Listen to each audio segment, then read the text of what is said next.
Okay, guys, we are live. So for those listening at home, welcome to the Dungeon Musings YouTube channel.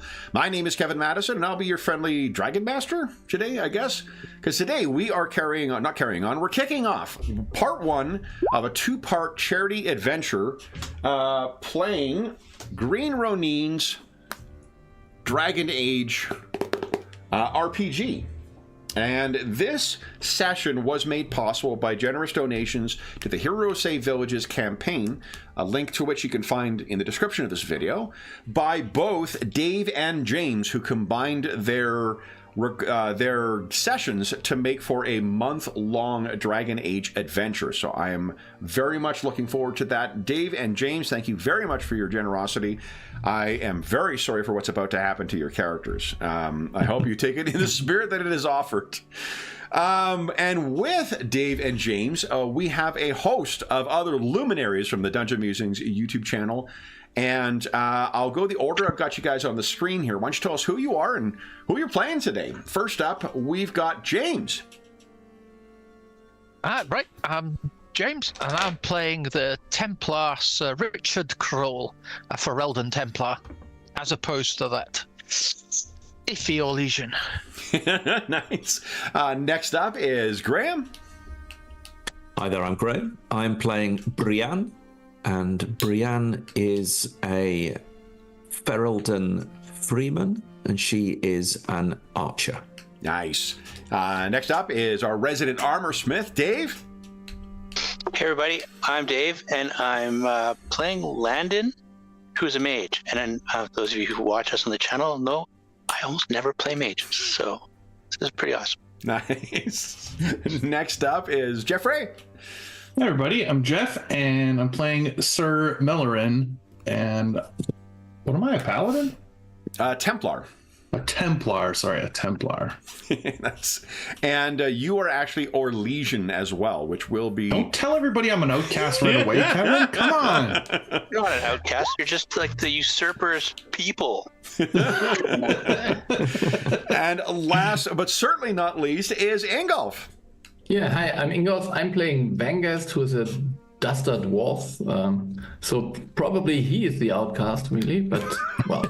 Yeah, the two of you can compare. I'm keeping you the trouble at the one end of the party there. So, I think we'd rather have a stotting duster than a Orlesian amongst us. No, just kidding.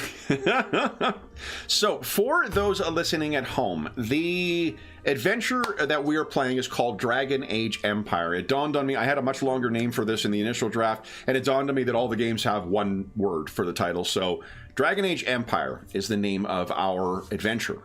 Our adventure takes place in the Dragon Age, but in the year 910. This is only 10 years, for those who are familiar with the setting, since King Merrick triumphed in driving the Orlesian occupiers out of Ferelden. And for those who just may think I'm just sputtering a bunch of nonsense words, allow me to bring you over to the map here. This is Ferelden, the homeland of many of our characters here. To the west is where the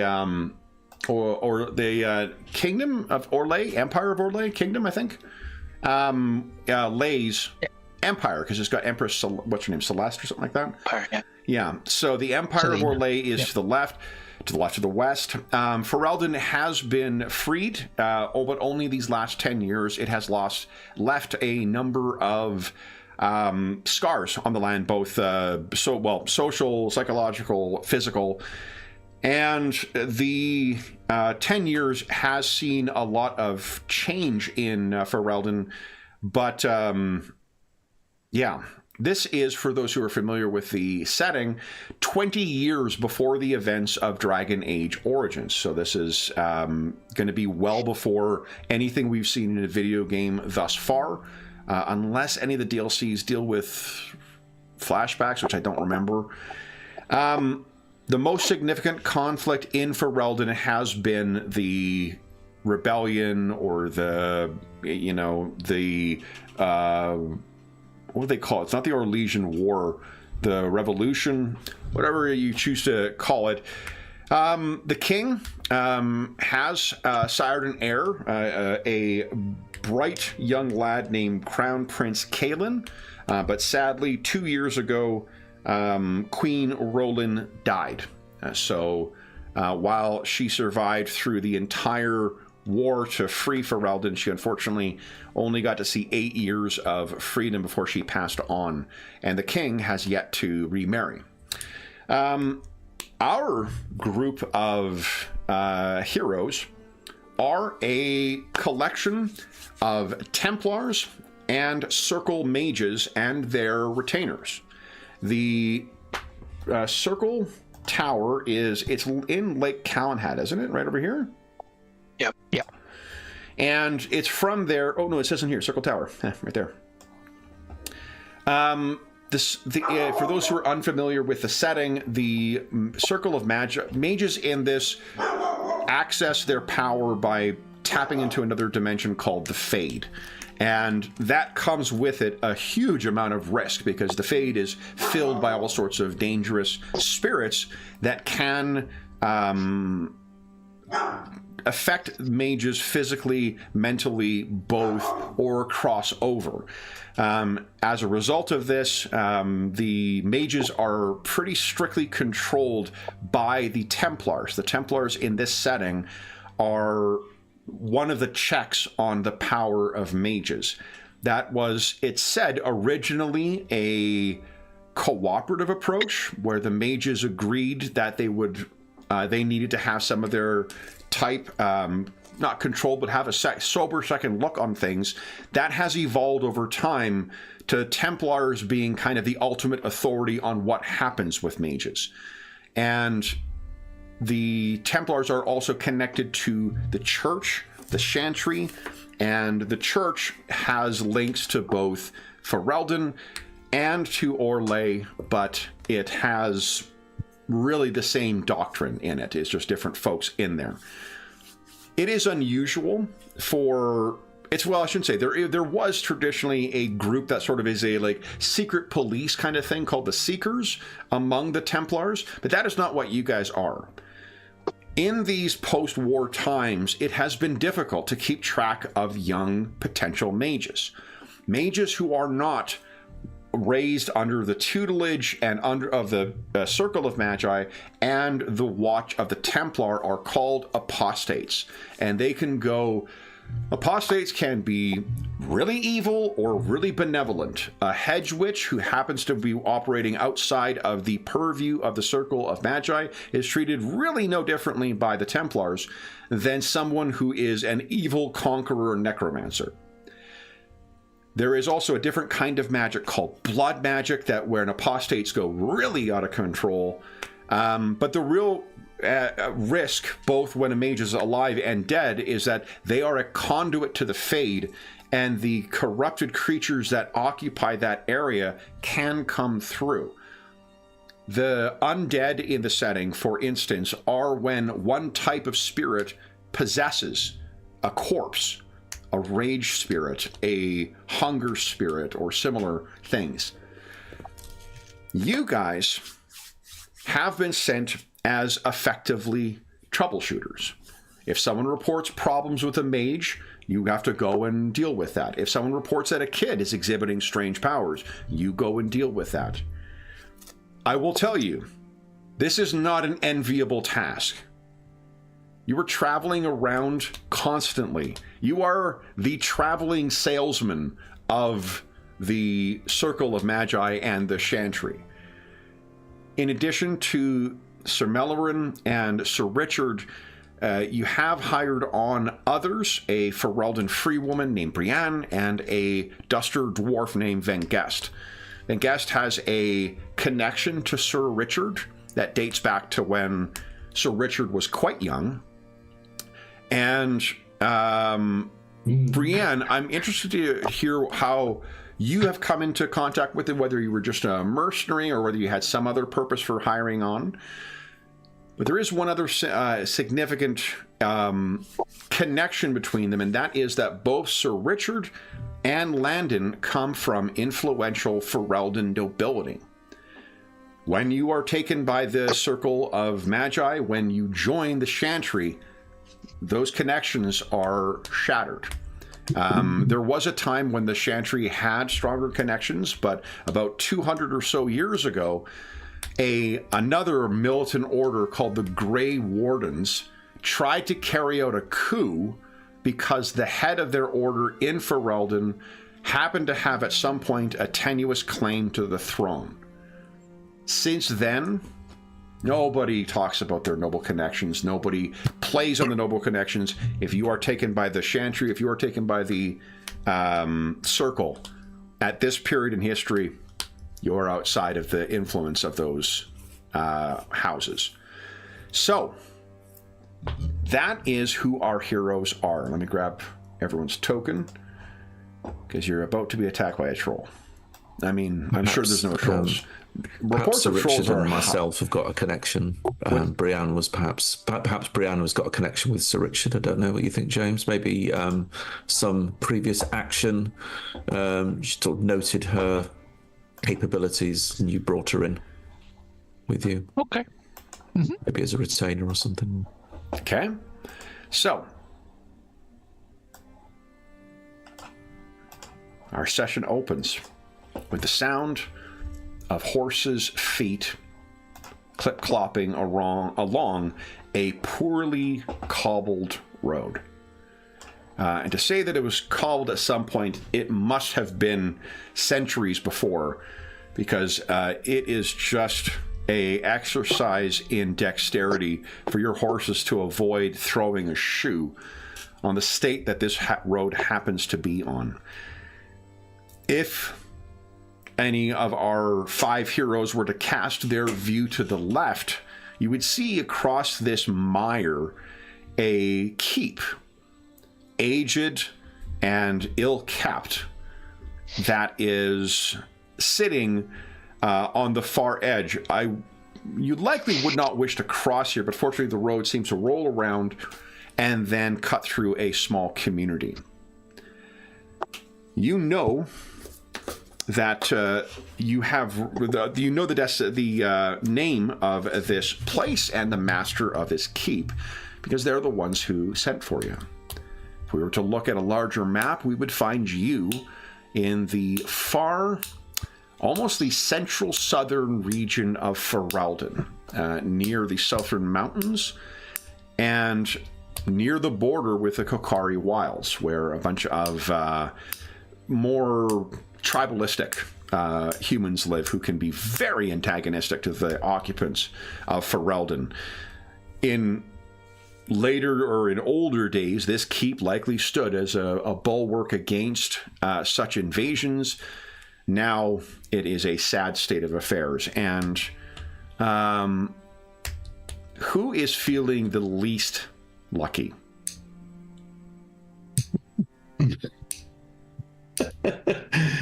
Like character-wise or player-wise? There we go. Jeffrey has volunteered. Sir Mallorin, you slap perhaps the 12th midge that has bitten you in the last hour since you came to the approach. This is a community called Westbrook, and the master of this keep is a ban, which is kind of like not an unimportant lord, but it's not the most important lord. An Arl stands above them, but the ban is more important than a simple lord. Apparently it's like Baron and Earl, and I only realized that this week when I was researching. What?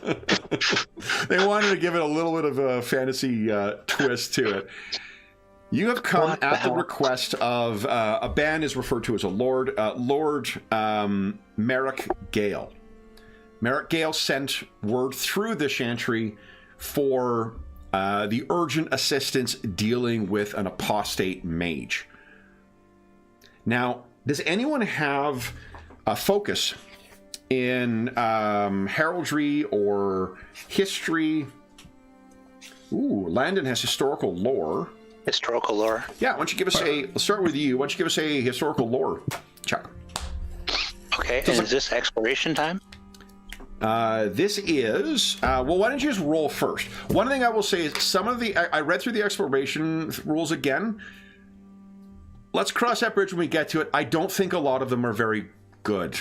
Useful. So, well, it's just like some of them are just like the investigation one. One of the investigation ones is like, oh, you get another clue, and it's like, who the fuck writes their adventures that way? Like, now I got to come up with another lead for you to explore. Like, if you just do it from the get-go, that's fine. But, oosh, I was not. It's not as improvise friendly. It still requires a lot of work. This would be no, neither exploration nor role playing. This is just a knowledge roll. So, Okay. yeah. So, Landon, being the descended from the Oakfords originally, you have abandoned your family name, but you are descended from the Oakfords and from Arl Nathaniel Oakford in particular. What you know is that the Gales are they were a loyal Ferelden family. They fought on behalf of King Merrick, and up until about a month or so ago, they were ruled by a man named by Lord Edwin Gale. Edwin Gale was a dutiful lord, and Sir Richard, would you give us a cunning roll, please? And I think, hold on, let's see if we can do something with those stunt points, though. Hold on. Because I think there is an option to give you...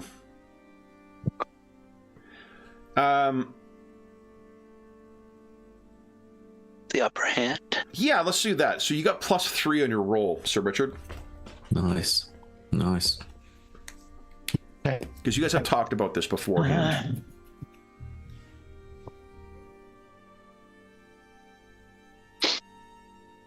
Sorry about this. No, it's okay. You know, I'll start narrating really what grinding to it. You know thus far. So what you know is that Merrick was now the Lord, but you know that I was joking about using Ingolf as a name for a dwarf. Turns out my name generator says it's actually a name for a Ferelden. So there we go. So it is. It was actually Ingolf Gale who was the eldest heir. Ingolf Gale passed not long before Edwin Gale passed, and now he's gone. You know this. Does that include your +3? Or does not? No, it didn't ask me for... Yeah, I've not found a way of doing that. Okay, so you can't prompt for the bonus. All right, so that's 16 in total. So here's a couple things you guys know. For one, Landon, because one of the things you need to do as a child was memorizing, who different families were and things like that, and who was related to whom. You know that Edward Gale, his heir, was Ingolf Gale. And Ingolf seems to have passed away. I'm sorry to inform you, Ingolf. It is now Merrick Gale. And that honestly is not, it may have stood out to you as a curious thing because it's not far off from what happened to you, right? Before you were taken by the circle, of course. And so Merrick's father passed on before his grandfather did. That's what you're saying? No, the grandfather passed on here. So Lord Edwin Gale is a contemporary of your father. Yeah. Before Lord Edwin Gale died about a month ago, his heir, Ingolf Gale. Oh, his heir. So Merrick's older brother. He passed away. And now, Lord Merrick Gale has married, or has become the new Lord. And almost do we know how Ingolf died? Ingolf died a hunting accident. Yeah, feels right. And Lord Edwin, he passed of an illness, is what they say. It's not unusual in these wetlands for there to be that kind of thing, but It's only a decade since he fought in the war, and he was an active combatant, actively involved in this, so he did seem to pass before his time. Such is fate sometimes, though. But Lord Merrick Gale has become the Lord, and seemingly immediately afterwards wanted to report this. It must have been one of his first acts as the new Lord, the Master of Westbrook, to report this.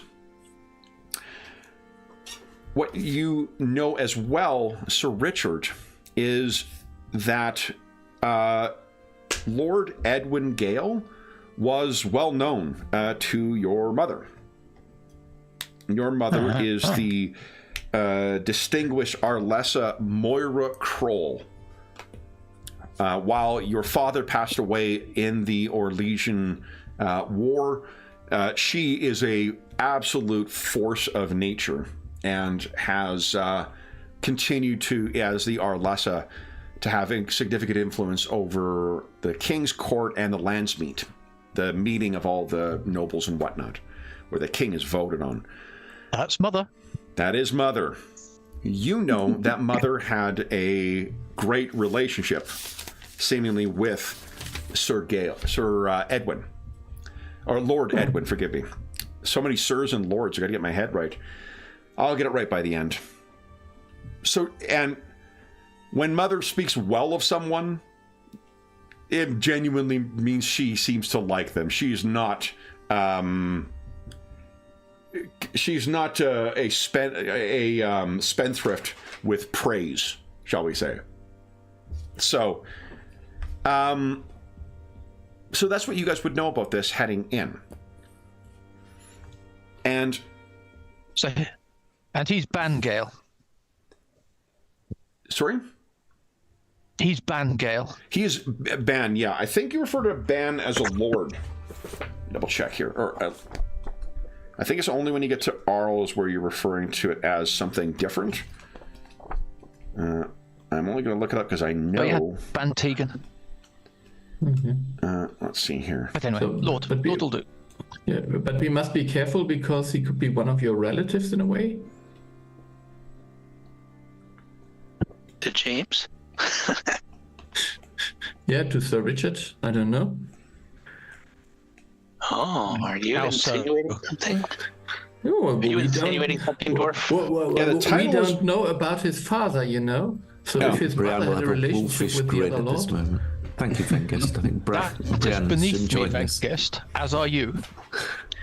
Okay, so then that is what you were aware of going here. Apart from that, there is not much else. You know that Westbrook is not a particularly wealthy estate, although there are a couple of new estates that have been set up as by gratitude by King Merrick for the successors, for those who fought in the war, who either did not have standing. There's a lot of second sons and stuff that have ended up with lands out here.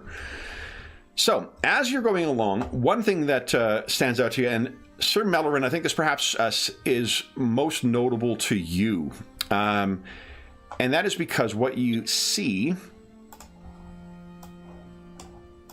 there is an older peasant man who is sitting with a very mangy-looking dog. Uh-oh. And the one thing you would say with the people of Ferelden, because you are originally from Orlais, the Fereldans have a very peculiar affinity for dogs. It fits heavily in a lot of their mythos, and they all seem to love this breed of dog you see here is a Mabari Warhound.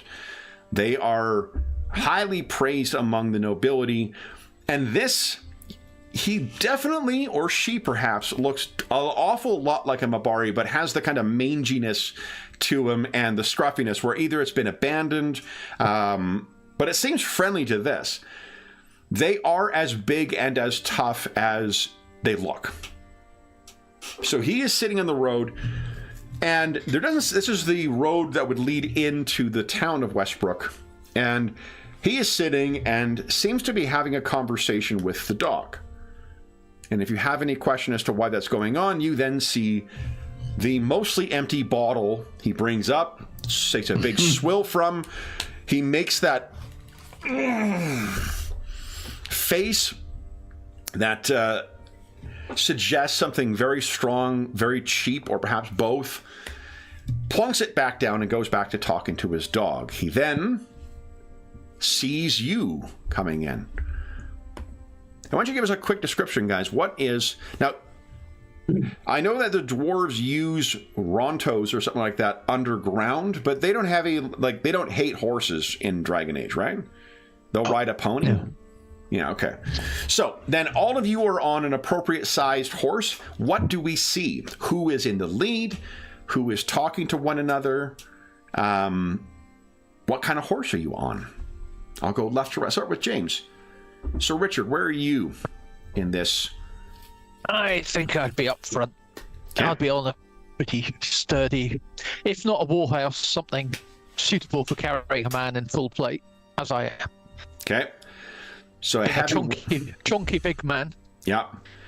And you can tell, I think, with your horse too, that it's the kind of thing where because you're using this horse as an everyday horse too, it's just looking worn down. Like it's not the ready to go charger that you would see with a cavalry soldier. It's it's the Dragon Age equivalent of driving a Humvee to go to the mall. Brienne, what do you look like? What do we see? Brienne is riding Tala. Tala is a simple chestnut coloured riding horse.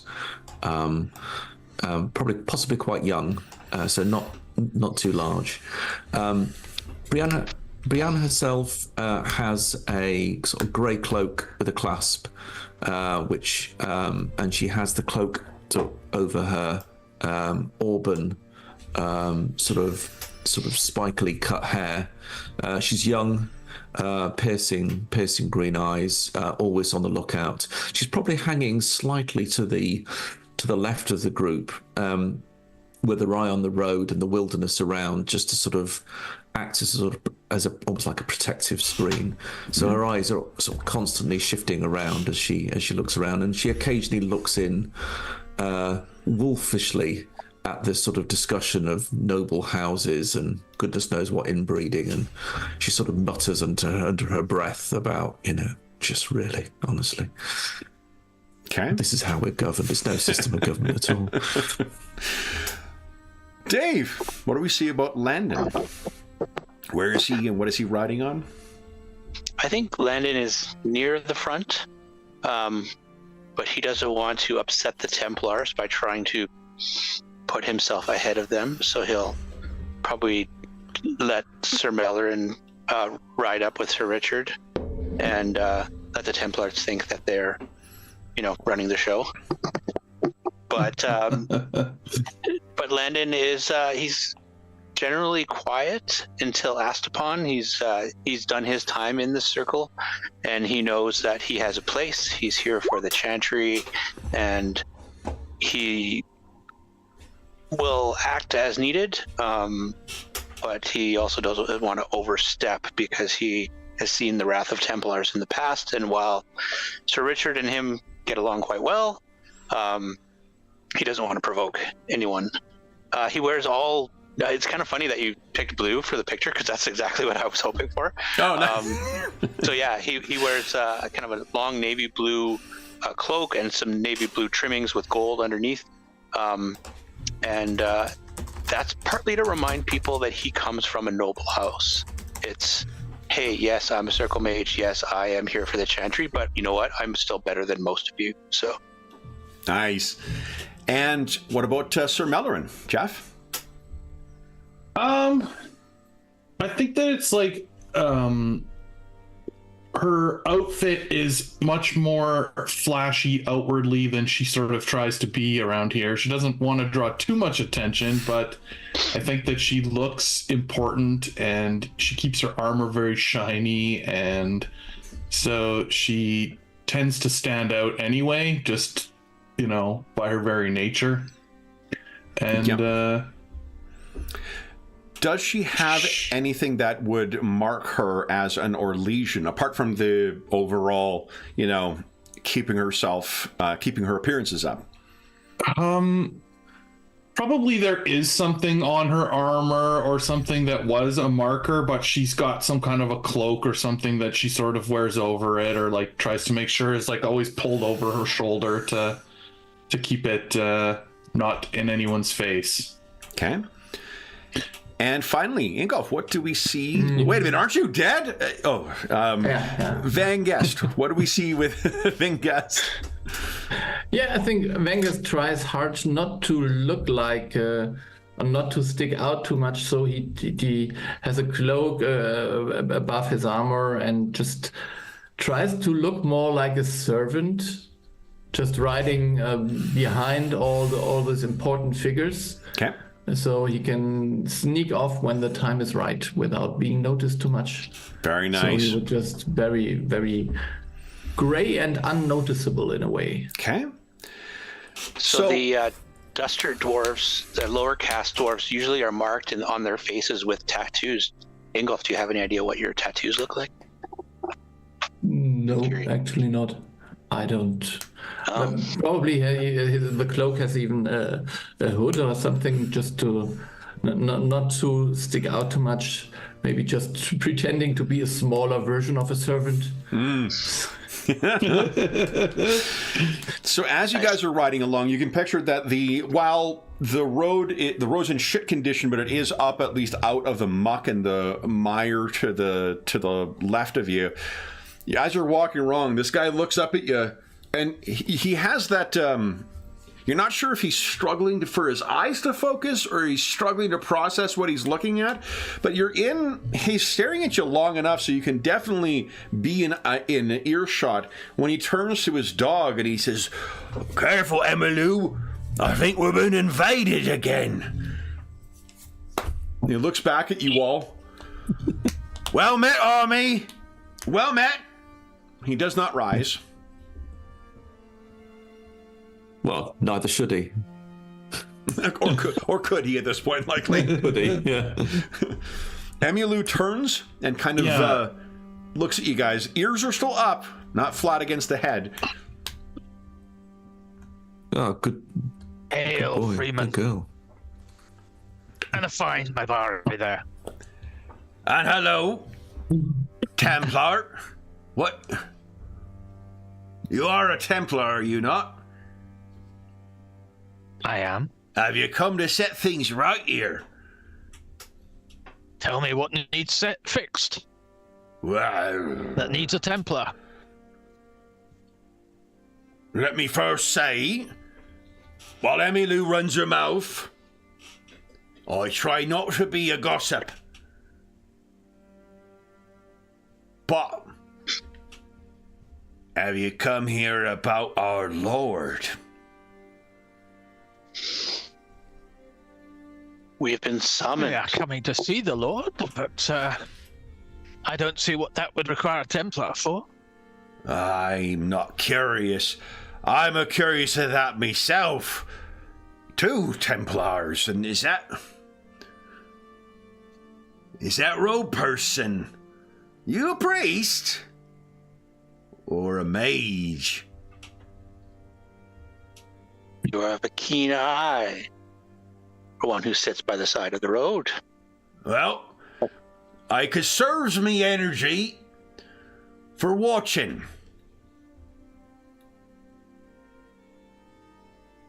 And you do that well. Where will we find Dan Merrick Gale? He's up at his father's tower, his keep. For I suppose it is now, ain't it? The little shit. I'm gonna say, what have you seen in the castle then? If you'd like to watch. What I've seen is that Weeze was robbed. His older brother, Ingolf, he was a right good one. He was the image of his father, and the Lord Merrick, he's a shit. And you hear Emmylou barking. Calm yourself. I'm calm. What provokes such things? He's greedy. He's a poor lord. And he's a right shit. He's been one since he was little. Mean streak. A mile away, that one. I think the Kokori, they snuck in him. Replaced what was to be Ingolf's brother. And now we got him. He's a shit. But you're here. You're here to deal with him. You have a fine dog, says Brienne, who's sort of good. He's going to try and pet the dog. So if you ride close, as soon as you put your head down, the ears kind of go back. He's like, "Oh, it's fine, Emmylou. She seems nice." Hey, I'll slide down off the horse, so I'm at the dog's level. And, yeah, you know, and you've got like animal handling. Yeah. So perfectly fine. You know exactly how to do. Yeah, exactly. I think you can probably tell at a glance because you're quite perceptive too. The dog seems to have suffered some kind of injury at some point too, so it likely was cast out as being unsuitable. Its back leg kind of moves in a bit of a funky way, but it's still like, in spite of its infirmity, it is a very its breed is just muscle, tip to tail. Great. Okay. Oh, I think she likes you. No, I like her. You've got a fine dog here. Thank you. So if you're not here to deal with the shit, what are you here for? And again, you have no obligation to talk to this person whatsoever. No, we have business with the band. We'll head up to the keep now. Oh, good luck. That's all the time they got for us, Emmylou. You got a pet? I got hello. They'll see to it. They'll see. And he's going to keep on fucking talking as long as you guys are riding away. Yeah. Right off. I'll kind of press a couple of silvers into his hand. And oh, you're most kind. Most kind. No, you take care. What is your name, young lady? I'm Brienne. Brienne, I'm Elmer. Elmer, you take care of yourself. I'm Elmer, she's Emmylou. Emmylou. Yes. We'll see you again. Yeah. I do hope so. You seem lovely. You see that, Emmylou? We're gonna eat tonight. And you quickly hit your chestnut-colored horse to catch up with the others. Riding through town, it does not seem like the town is... It's not on, destitute times. You're not riding through a ghost town or anything like that. But this is a town that is by no means blessed with abundance. Things look worn down in here. Things look like they probably could have been replaced or graded a couple seasons back and simply were not done so. And before long, you are at no one else apart, Elmer has, and no one else tries to intervene with you. So you are able to present yourself at the keep. And it is not long before you arrive at the gates of the keep, which are down. The gate itself is down, which is unusual, especially during the day. You find, if you ask any of the local guard, that is, in fact, what is typically the case here. They do keep it down for some reason. But it is raised, and you are met by the band. Allow me to introduce you guys to Lord Merrick Gale and his lovely wife. He looks a trustworthy man. He looks lovely, doesn't he? Moira Gale. Wow. So, as you are bringing your, kind of riding in and dismounting, Lord Merrick Gale comes swooning down, followed by his lovely wife. And he says, well, it took you long enough. Message was sent more than a month ago, and it took you... This is the urgency that the Chantry treats reporting of an apostate mage. We didn't fear there was any imminent danger here for you?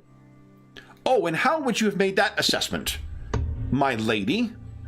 And he stops and kind of,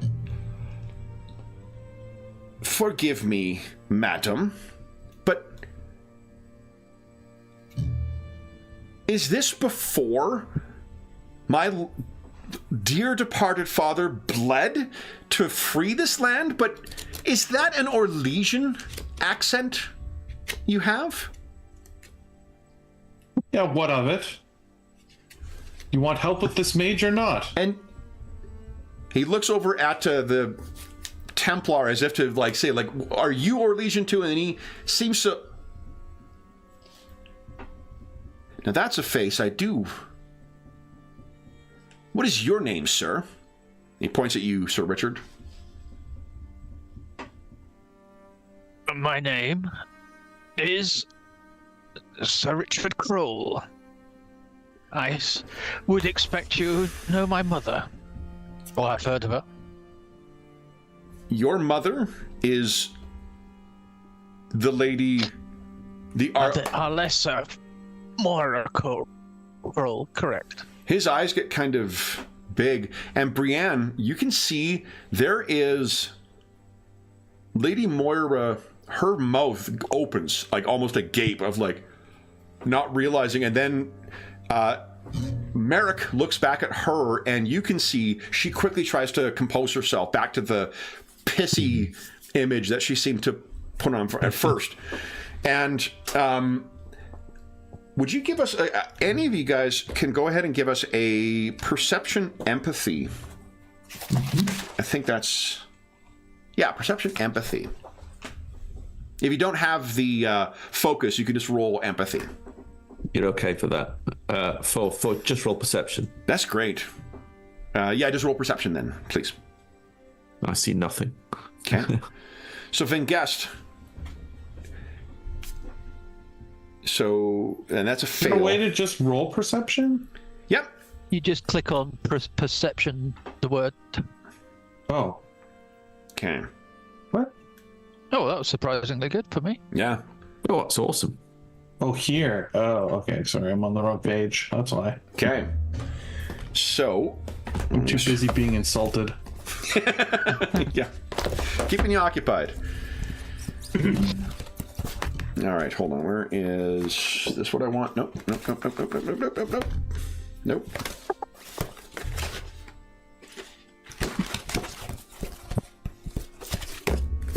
Hold on, get my Dragon Master's screen here. Let's see.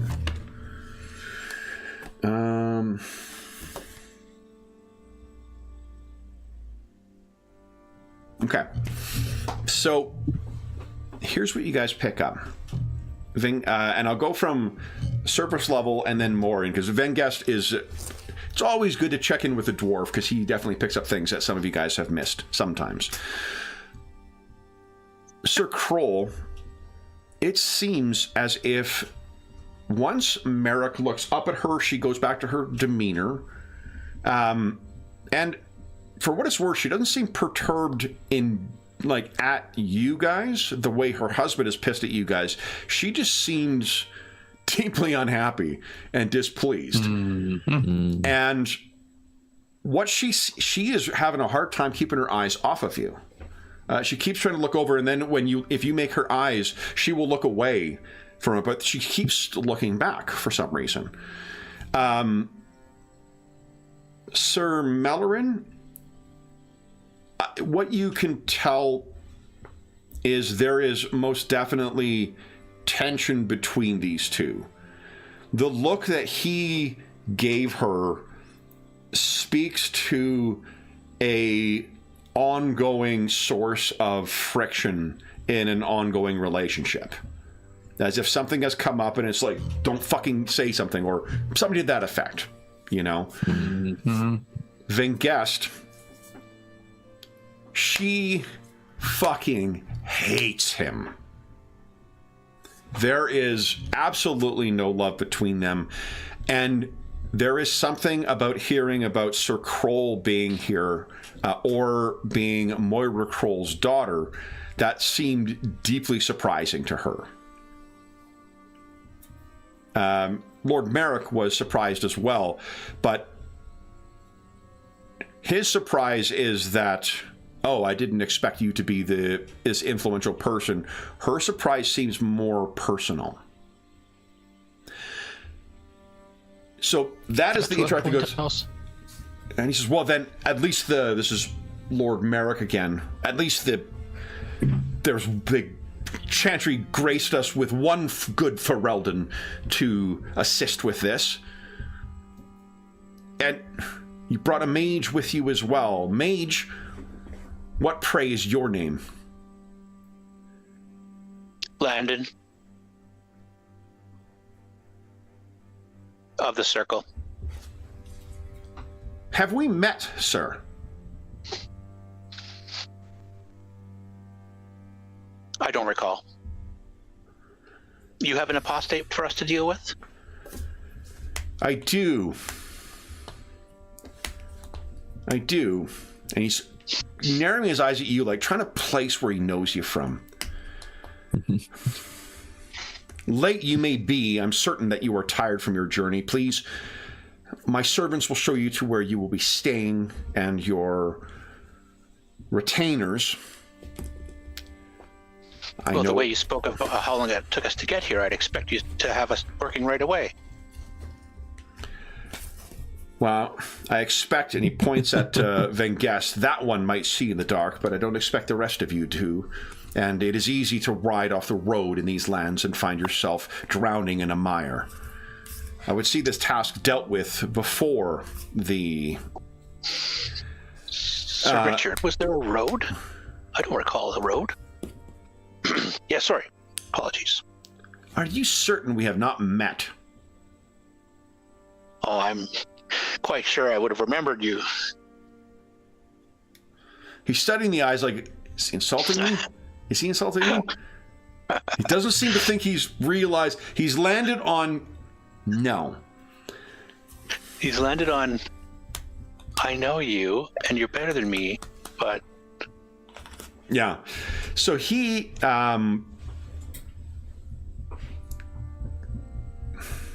you know how there's this saying about people counting other people's money? There's a similar saying among second sons. There are those who just have never thought about ever being the one in charge. You resign yourself, find some other purpose in your life. And there are those who plot what they will do if their elder sibling will die. Landon and Sir Richard, you have been around many of such folks in your time. So this is probably a different name, but very much the same, same type of person. Mm-hmm. Landon's just fucking with him. Yeah, oh, definitely, yeah. And he doesn't seem... He certainly is, snappy and whatnot, too, but he doesn't seem to be particularly bright either. So he says, then, we will show you to your quarters. I trust you will not object to your retainers staying with you. Very well. We've been on the road long enough together. And I like to think myself an accommodating guest.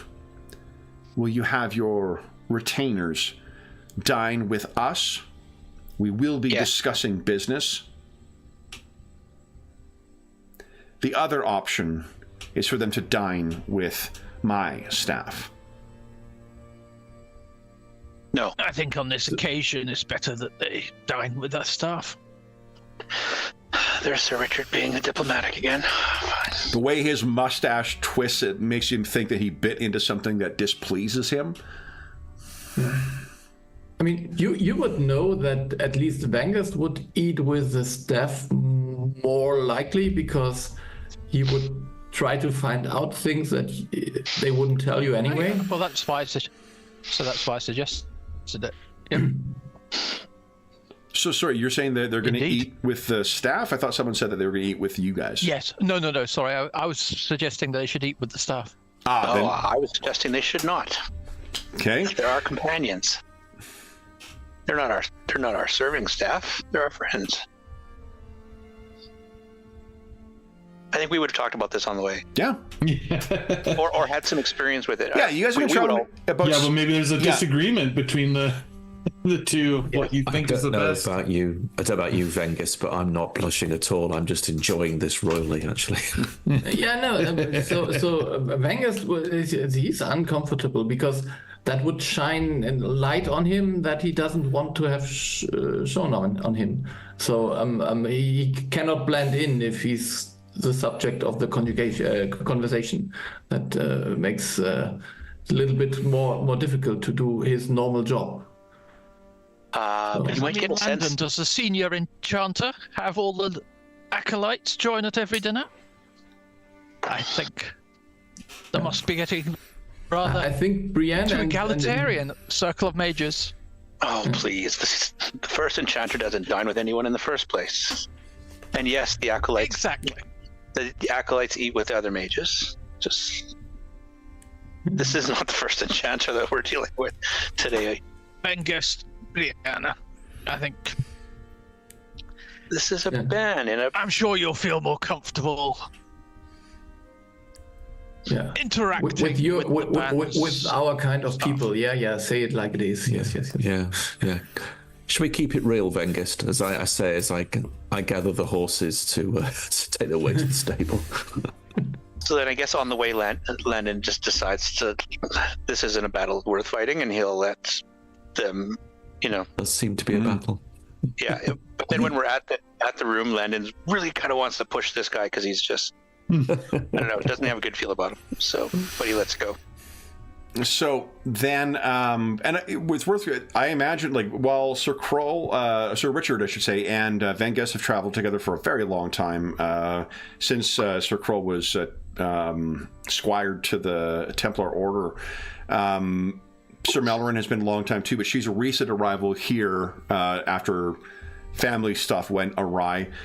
Landon, likewise, is a relatively recent assignment for you guys too. So this may be more of the sort of the two noble descended, folks button heads over how things should get done. I'm used to having people just listen to me. What's happening here? Then Lord Merrick says, "Good, and we'll make arrangements." Oh, this is my lovely wife, Lady Moira. And she, in a very, again, pissed off kind of way, but Vengus, you can pick up what sort of the reason for that is. She curtsies to you all, and she is turning and going before Lord Merrick finishes talking to you guys. But she does spare a look back. You can see it's kind of against her better notice, or better instincts, at Sir Kroll. Sir Richard, I keep calling him Sir Kroll. And then disappearing inside. Lord Merrick says, "Very well. Then we will dine. We will dine within the hour. I will have water sent for you to be cleaned. Welcome to Gale Castle."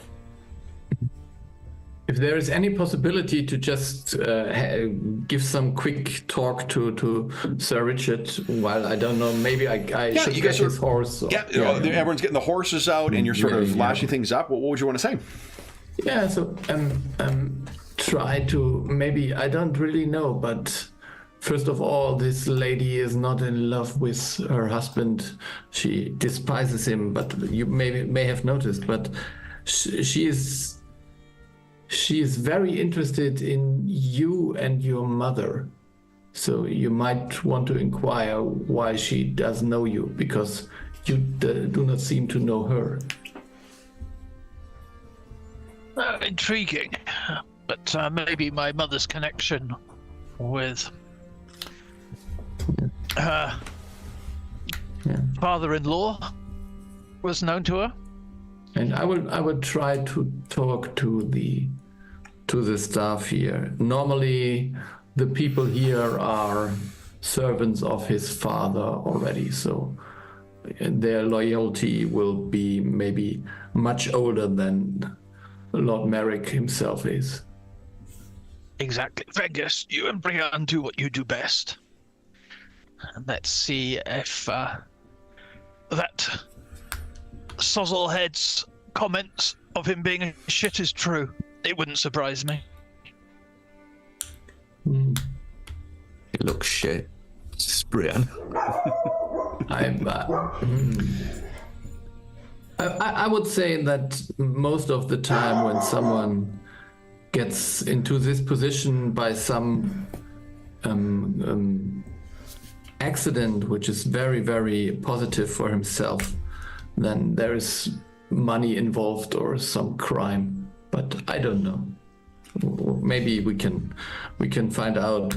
I would guess that this lord is in debt, but I don't know. Possibly I lead that in your capable hands. As we know, how the staff view their master tells us a lot. Okay. Landon tries to jump down quickly from his horse and then offer a hand. Sarah Mellerin. Yes. Do you need assistance? Yeah, she would take his hand, but almost like thinks of it as an insult. Still does it though. Yeah. No, I think it's more. He's trying to recognize your station after being insulted by the. Okay, fair enough. Yeah. Yeah, he's not being a smartass. He's being kind in a place where people were rude to his compatriot. Yeah. It's also worth noting that heritage. In spite of the tension with your legions too, like not everyone treats them like this, particularly 10 years afterwards. There may be like subtle insults or things like that. This is the most, disruptive or most overtly rude someone has been to you in like years. Okay, fair enough. Yeah. Especially one of his station. And also, it's worth noting that if you do the arithmetic, he's around Sir Kroll's age and Landon's age. There's no fucking way this guy fought against the Orlesians. So he's quoting borrowed glory from his father. Right. And he wasn't oppressed for very long in his lifetime. No. And he's also a ban and a son of a ban. So he would never have really been oppressed all that badly. Yeah. And as far as what Sir Richard and Landon know as well, like they were never dispossessed of this land. So however badly things went, they just started fighting in the war and then it eventually ended. There was never any usurper who was put in place on their land, as happened in a lot of other places here. Oh, you want to revolt, do you? You're fucking out? Someone else is in. This is so far south that it's really like no one cares whether you have it or not. Has anyone checked on Newfoundland? No. It's our Canadian content for the session. It's still there. Our one viewer in Newfoundland is like, hey, that's uncalled for. I'm quarter Newfie, just so you know, Kevin. Okay, there you go. There you go. So then, what? When you retreat to your quarters, Sir Richard, Sir Mallorin, and Landon, anything you guys wish to talk about before you get ready for your dinner with the Gales?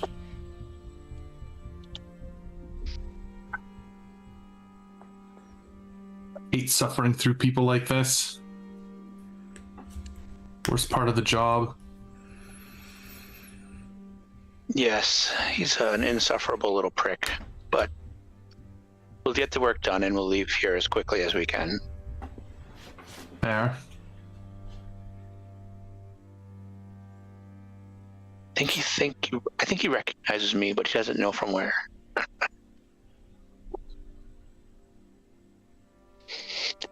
I don't suppose that will help much, though. If he does recognize my family, then he'll realize that he is an insufferable little prick compared to my family, and but well, maybe we won't go there. I'm a mage of the circle now. That you are. Brienne and Dear Landon, you really must make up your mind if you're focused on rank and privilege or whether you're an egalitarian.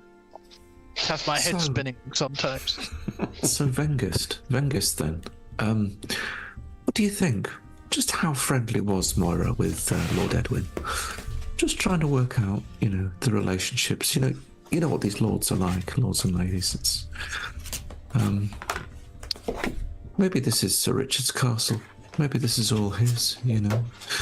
I'm not sure on the ages, but I love the idea.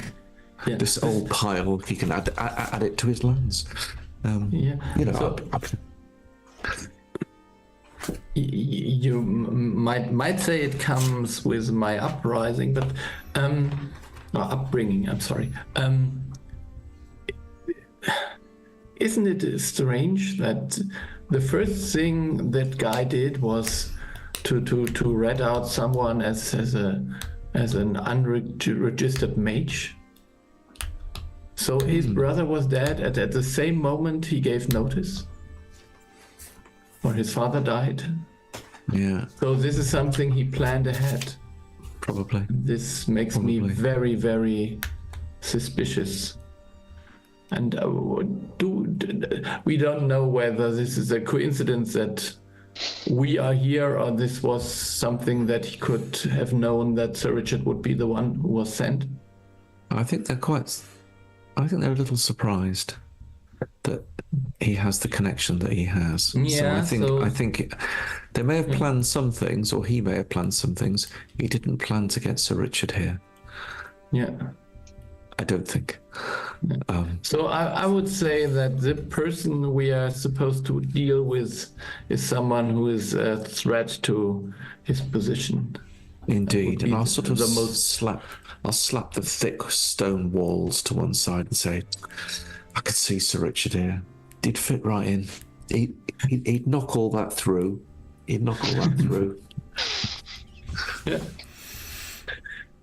So then, what do you wish to do first?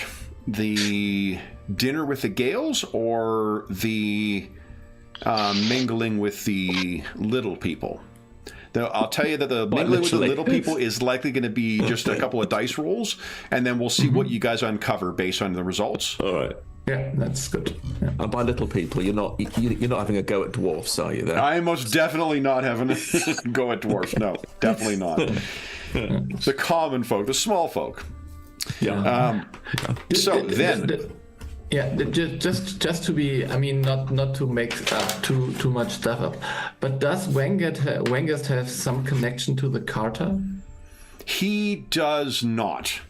The reason he ended up with the working for the Templars is because his family was involved with sale of lyrium to the Templars. Those will know. Jeff, one of the things you may not be aware of is that your character is also kind of a drug addict for a magical ore called lyrium. Oh. Yep. Templars, to gain some of their abilities, like your resistance to magic, they regularly have to consume amounts of lyrium. Lyrium is only found under the earth, and the dwarves are the ones who trade with it. But because the dwarves refuse to deal with people on the surface, it's outcasts like Vengest's family who have to do the actual trading for it. Vengest... I wouldn't call them drug addicts. I mean, lyrium's also used to make mana potions, so it's not a terrible thing. I was reading about the we're drug addicts. I was reading about the retirement plan for Templars, and it's effectively you're given a fixed supply of lyrium, and when you run out of it, you're expected to end your life. Because you can become corrupted by the addiction. So, yep. Wow. Yeah. Fun times. Well. Yeah, it is not a part-time job. It is something you commit to. So, in answer to that, no. That was where your sort of road out was that, then rather than through the Carter. You probably have dealt with them before, Vengest, but you don't have necessarily a connection to them. Yeah. I was just thinking that I don't know, this Lord Merrick. He looks like a person who would. So if he wanted his brother dead, he might have hired someone and so on. So there could be some major criminal activity involved. Well, from what I recall as well, I didn't look up for this thing, but I believe the crows are also a very effective way of ending, annoying elder siblings. just nobles doing doing themselves all over the place and finishing each other. It's just what happens. I mean, there's no surprise. It's just happening here as well. Exactly. If you had a mage do it out in the woods, you could then just call in and have people come and extinguish the mage. Yeah, that'd be so convenient. That would be very convenient. So, apostate. Yeah. Brienne and Vengest, what are you guys thinking of doing for the evening?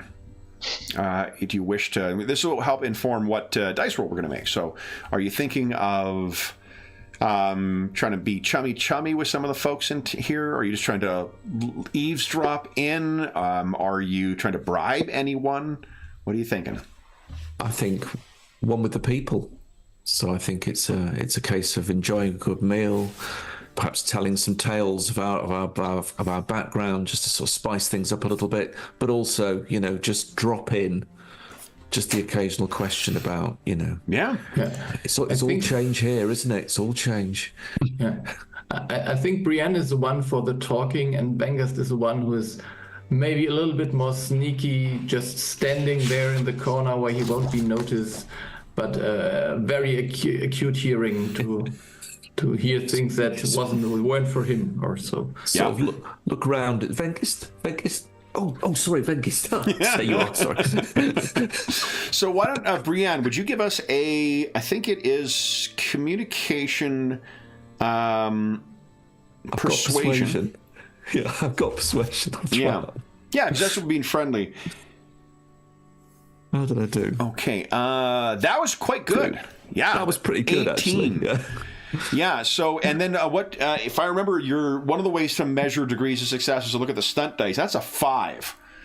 So that's a 5, and in fact, I've got a focus of 2 as well. So you could argue it's a 7. Oh, is that what you do for contested? For extended tests? Is that how that works?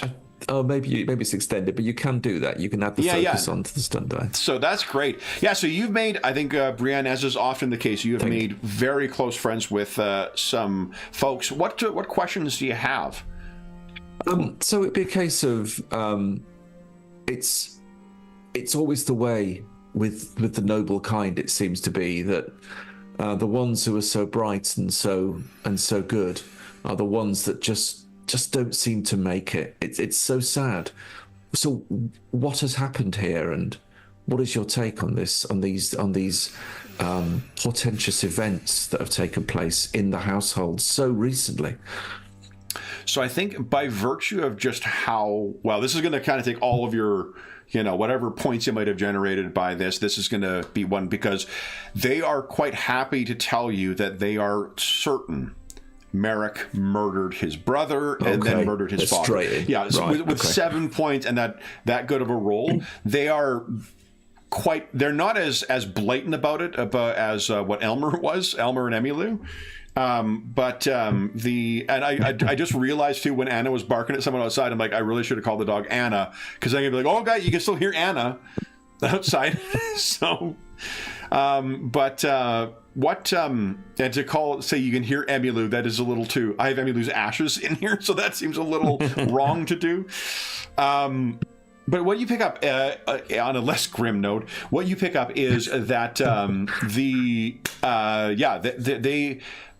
the feeling was that as far as lords go, Lord Edwin was a good one, and Lord Ingolf was likely to be a good one as well. It was, as Elmer had said, that he was very much cut from the same cloth. Like, to have this kind of place in the outskirts and in the outdoors, it's also worth noting that Lord Ingolf seemed to carry on some of the same connections that the father did. Like, he was intending on carrying on much of the same positive connections that the others had. If you happen to bring up Richard's name, they will say that like this. So he was even allied with or had a connection with Ardlessa Moira Kroll, and Sir Ingolf was. You say a connection? Oh, not. no. So the Lord, he deeply loved his wife. And oh yes, of course. Yeah, nothing as I meant a political connection, the noble sort of connection.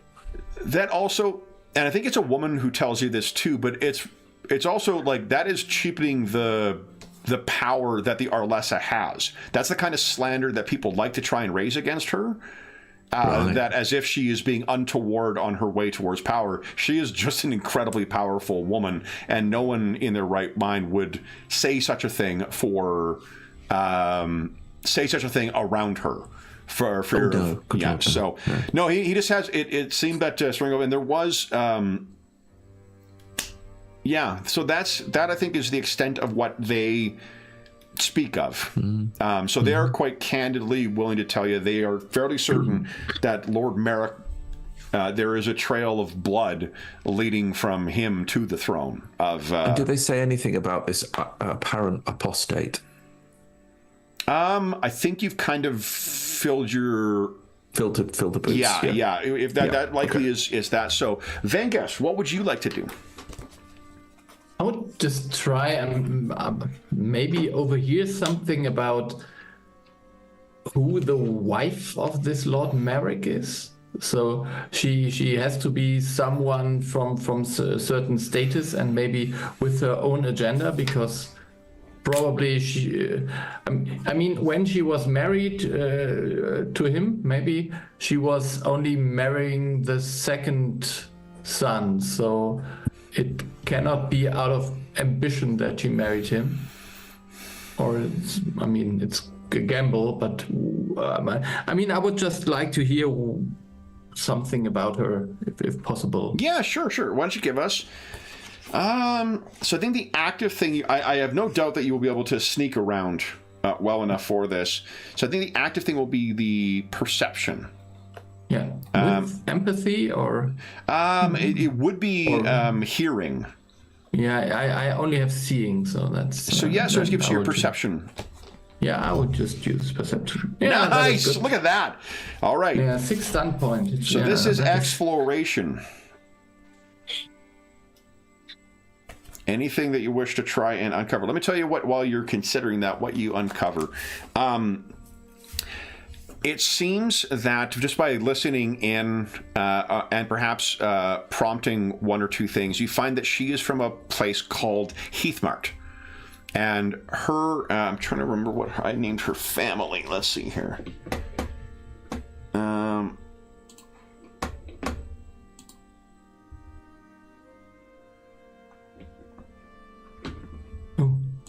It'll be Kern. I like that.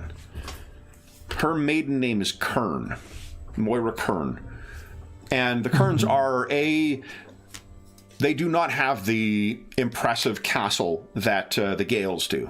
They have a keep, and they are from fairly far away. And you would know well enough, just because having known Sir Richard for such a long, long time, the Krolls are not far away from where the Kerns are located. So she has come a very long way to live effectively next to a moor. And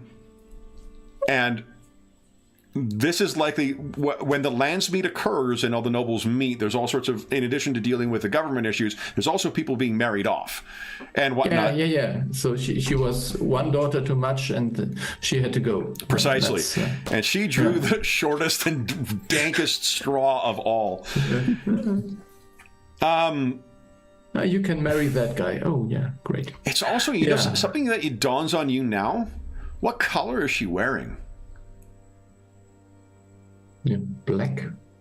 So, like she's in but she is in sorrow for someone, or no? Well, her father-in-law died a month and a bit ago. Yeah. I mean, if you are listening in on that, she seems to be wearing this. Lord Merrick has not, apart from the funeral service for them, neither of them really seem to have spent any, or he has not spent any time substantially mourning his the loss of his father. Is there anything you think you might want to pick up with the stunt points? Yeah, so there is things. I mean, I don't know. I think there is the object of your attention.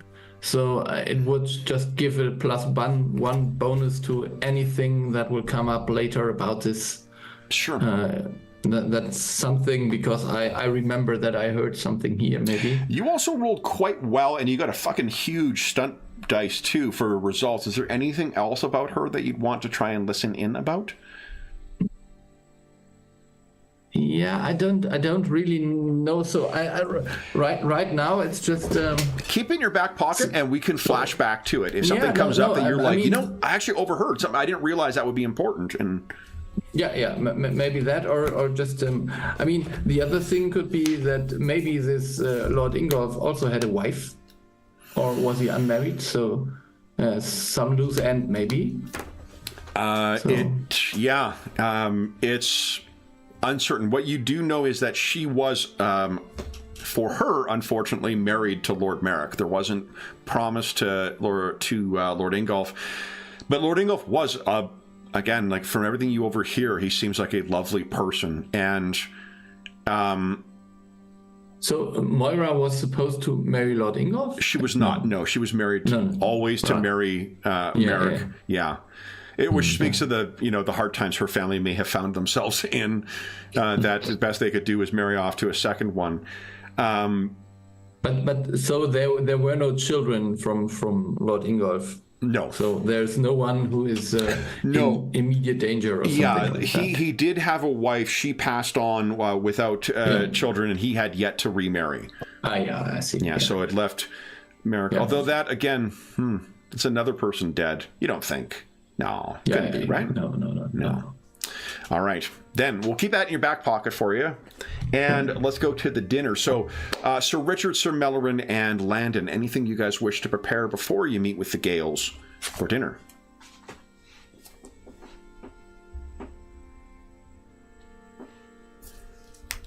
What? And I'll just a quick reminder too, once per session, you can draw on your relationships to generate stunt points for anything that reasonably relates to that relationship. So you can get those for free without having to roll stunt points for it. So then you guys come in, and I believe, let me get you guys over to our interior set, as it were. Here's the interior of Gale Castle.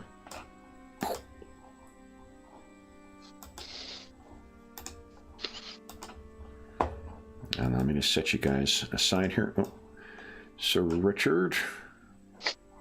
Oh, I'm literally putting her beneath you. What the? Jeez. Madison, such a classist. Jesus. And Guest and Landon. Here we go. And let's put your hosts in there as well. Your hosts wait until you are seated before coming to join. Well, before they wait till you get in there, I think, before they come to join. And then the two... Where the heck is she? Oh, there she is. All right. Unsurprisingly, they come in separately. Mm-hmm. And as you... oh, yeah, okay, great. Thank you. That's what I thought. I thought I remembered reading that. If you're level 6 or higher, you can add the test focus. Oh, there we go. Okay, there we go.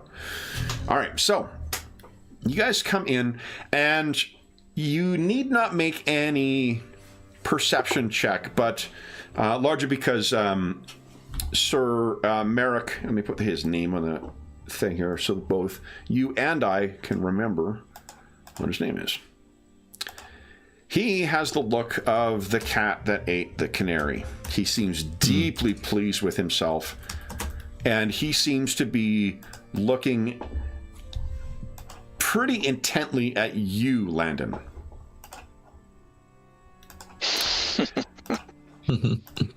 So you come in, and you hear for the first time Lady Moira speak. And once everyone has come in, I think she's in before Lord Merrick is. I just about named her Lady Gale. Moira Gale, here we go. So she comes in and she's a little less pissy than the countenance that she first presented. And she says in a bit of an even tone, I trust that you found your quarters suitable? Suitable is a good word. Thank you. Yes, indeed. Very satisfactory, lady. She looks at you, Sir Kroll. She seems like she's inconspicuously trying to not look at you. Sir Mellorin, are you originally from Orlais? Yes, that's correct. Are you fond of any of the historical poems?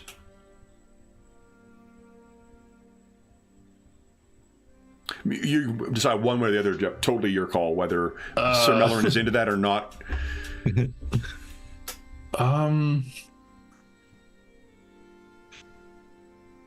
Not particularly. I've lived a life on the road and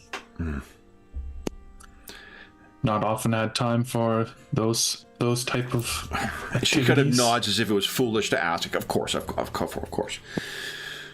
And that's when Lord Merrick comes in and has that kind of look at Landon. He steps over, walks over to the head of the table, pulls back the chair so it makes as much noise as possible on the stone floor, and sits himself down, not waiting for the rest of you to seat.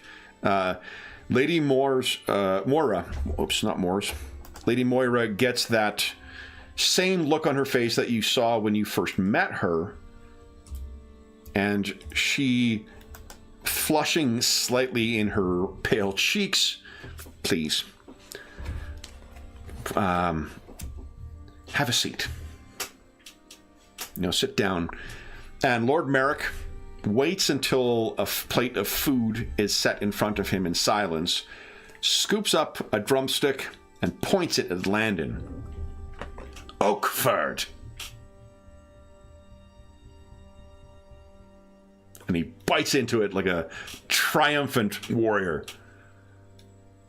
And I will, at that point, stand up and I say, first of all, I feel that we never gave our condolences to yourself, Lord Marek, for your terrible loss. I know my mother always spoke most highly of your father and of your elder brother. Did she now? And he leans forward. Well, then wait till I tell you why I have summoned you here, and we'll see if my father meets your so lofty assessment as before. Bites into his drumstick again. But thank you for your condolences. The man's loss was a loss. He was a treasure to the kingdom. Bites in the drumstick yet again. Shall we to business then? It took you long enough to reach here. Though, and he looks at you. I'm not wrong, am I? Your family gives you up once you become a mage, but you, you were an Oakford. You're Nathaniel Oakford's offspring, are you not? I was, indeed. Nathaniel Oakford was my father until I joined the circle. He sits and back, now I serve deeply for pleased. the chantry. Had fortune been different, we could have truly had the makings of a legendary, influential landsmeet. The Oakfords, the Krolls, and the Gales. And he bites in. Alas, mouthful of food. Fortune seems to have had other other plans, at least for you two.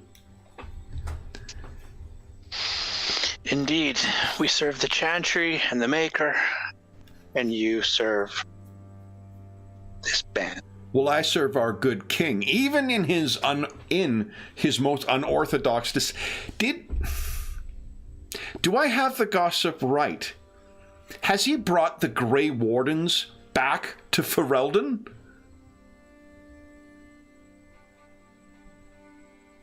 Believe so. Actually, would I know that? Yeah. Oh, yeah, like, this would be big fucking news, because, like, a little more than 200 years ago, they tried to take over the kingdom. They got cast out. If we would personally know that. Yeah, because... within our position at the Chantry. Because you guys travel quite a bit, like, the gossip in the tower or whatnot, maybe not, but because of the nature of the work you guys do, you're bopping around everywhere, and there's no bigger gossip than fucking traveling merchants or traveling whatever, performers. So yeah, it's not wrong. A couple months ago, he invited the Grey Wardens back into Ferelden, which is very surprising, to say the least. So he says, what is he thinking? He had the throne delivered to him 10 years ago, and he's ready to see it turned back over to those traitors? I know not what the king is thinking. Nor any man. I would never say such traitorous things either. But I have heard others question whether the king himself knows what he is doing. Oh, believe you me, I would never breathe such words of yours to the king in any way, shape, or form. You're no longer in Oakford. How could you? No longer in Oakford. He's the only one laughing. No one else in the chamber is laughing. No. I'm like, we've only been in the presence of the king how many times in the last year, Sir Richard? No, it's like a pissing match. He only invites me rarely these days. Indeed. Since I'm traveling. Then, speaking of we're both away. Your mother. So the reason you may be questioning why a grieving son would see fit to contact the Chantry so soon after the departing of a beloved father. And the reason is my father has been sheltering an apostate mage for years. I have told him it was a foolish thing to do, and I told him that he should turn her in to the Chantry. And he would have none of it. So when he passed on, I would see that crime addressed so the Chantry, and he points at the two Templars in particular, need not think us in league with such diabolic forces. And so I called you here to deal with my father's long shame. And the way he emphasizes it is if he feels like he's presented a case or something. Like, right. Yeah. Interesting. Tell us more. What do you wish to know? Would you like to know the apostate's name? Indeed. Lady Amacia Summer. And that hits you fairly hard, Sir Richard, because you know, at least you knew Lady Amacia Summer. This was her. Uh-huh. A contemporary of your mother's, but never really part of the noble set per se. Lady Amacia was kind of like the, hippie aunt to the more stoic mother. She didn't have, I say and, like, you didn't have a close personal connection necessarily. You just saw her around enough, you knew her to be a colleague of your mother's. You did not know that she was a mage, if his allegations are true. Do you give any sign that you recognize the name?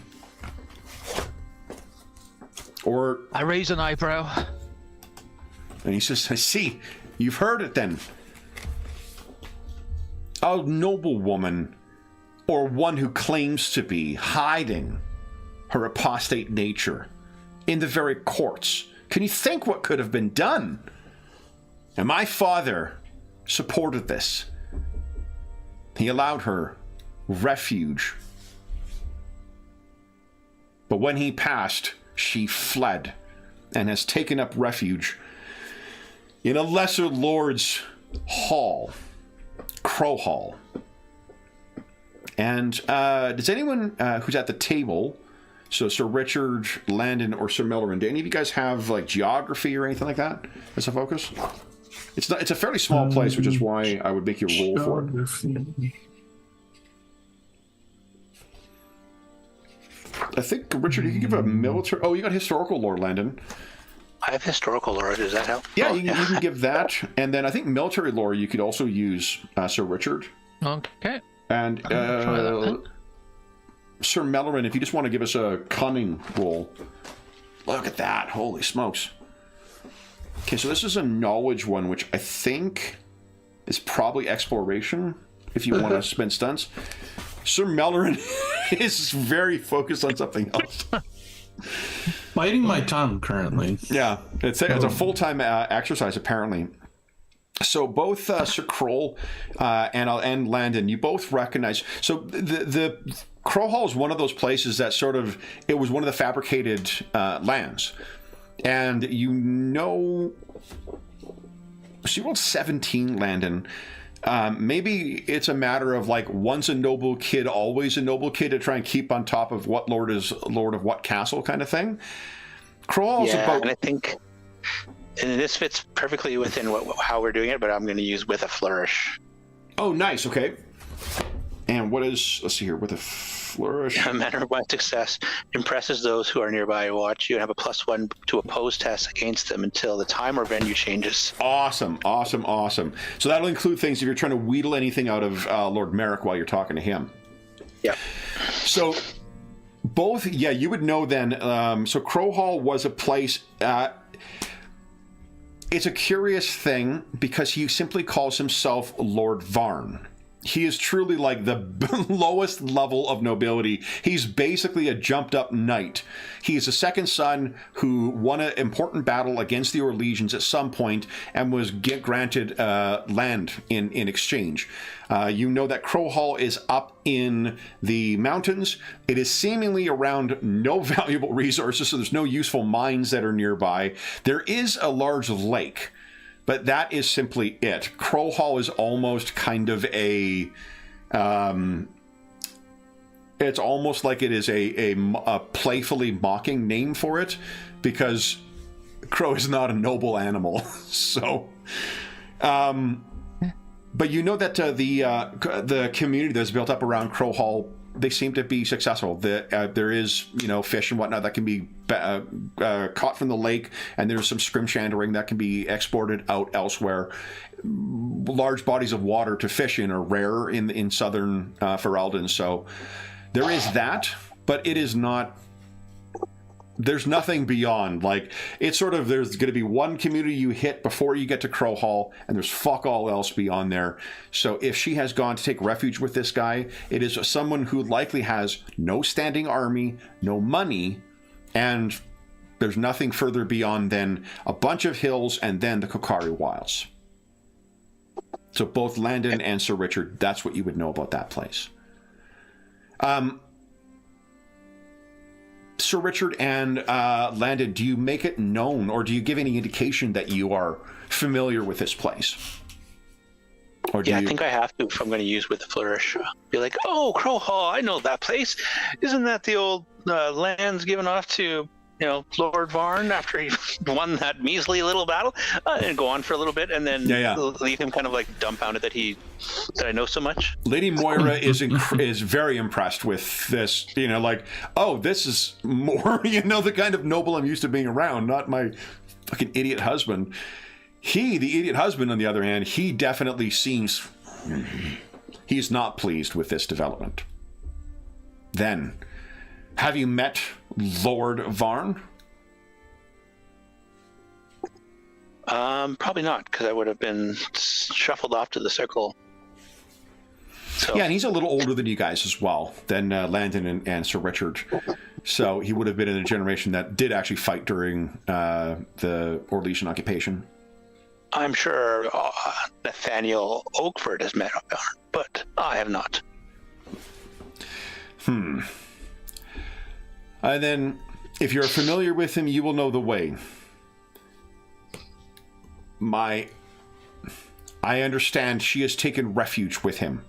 I would see you take this apostate to justice. You've called the Chantry, and the Chantry has answered, and we will follow the process that we used. Isn't that correct, Sir Richard and Sir Mallorin? That is correct. Indeed. What I say is true. You will find it. We're not here to judge truth. We're here to deal with an apostate.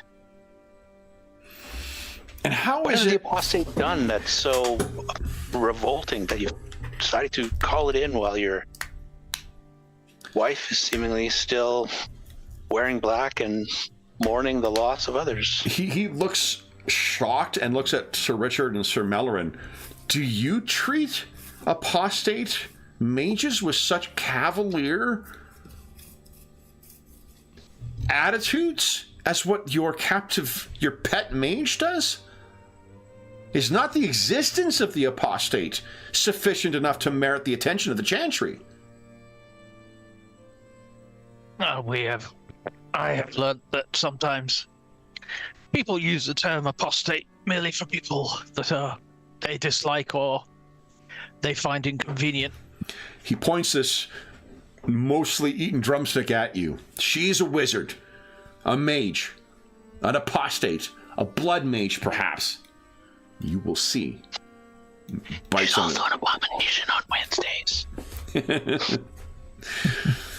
So, that is the extent of the business that he has. He's already lorded over him being a noble and you guys not being a noble anymore. So his little checklist that he has on the side is like, yep, that's done. Yep, that's done.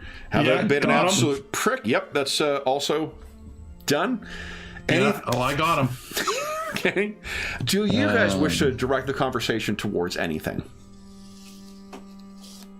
I know what I want, but I'm going to be quiet for now. Landon realizes he's like, I've been pushing and leading the conversation, and I should have left that to the Templars, so I should be quiet for a bit. He looks over at Sir Richard. It's kind of like... Again, a raised eyebrow. It's... But tell me more,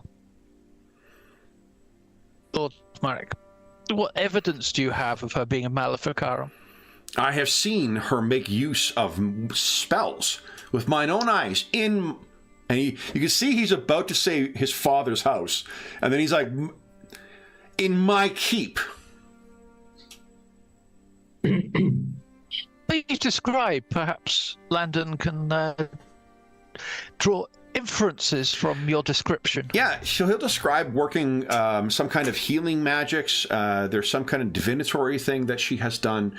He's able to describe what you guys need not make any rolls for. It does sound like magic. Okay. I can tell you again, Sir Richard, she always seemed like, a bit of an oddball as far as nobles go, but I mean, the more powerful you are, the more wealthy you are, the more bit of an eccentric you get to be.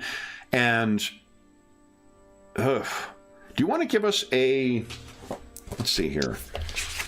Let's pick one of your really useful. Oh, cunning. Yeah. Oh, cunning arcane lore. Why don't you give us a cunning arcane lore check? Good question.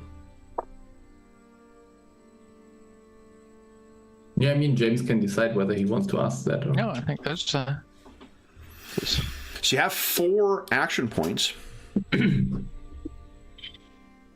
Yeah. Let's try that again. Okay. Well, this is actually, sorry, Dave, this is only for Sir Richard because... Right. Yeah, because Landon never met this woman before. It's just someone who happened to be a friend of Sir Richard's mother. This was about the woman. Sorry, sorry. Yeah, that's okay. So I should have been more clear. I thought it was the description of the magic. There you go. So you got now we're talking. 4 start points for exploration. Ooh. You know, Nice. in retrospect, she doesn't have the...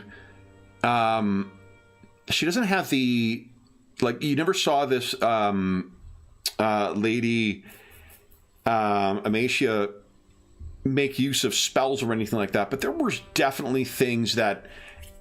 Now that you have been working in your current role for times, you know what to look for. Obviously, you didn't have the ability to sort of sense magic the way that since you've started your lyrium habit. Now that you've got that ability, but yeah, in retrospect, she must have been all along. You got any sense of what you want to spend those stunt points on?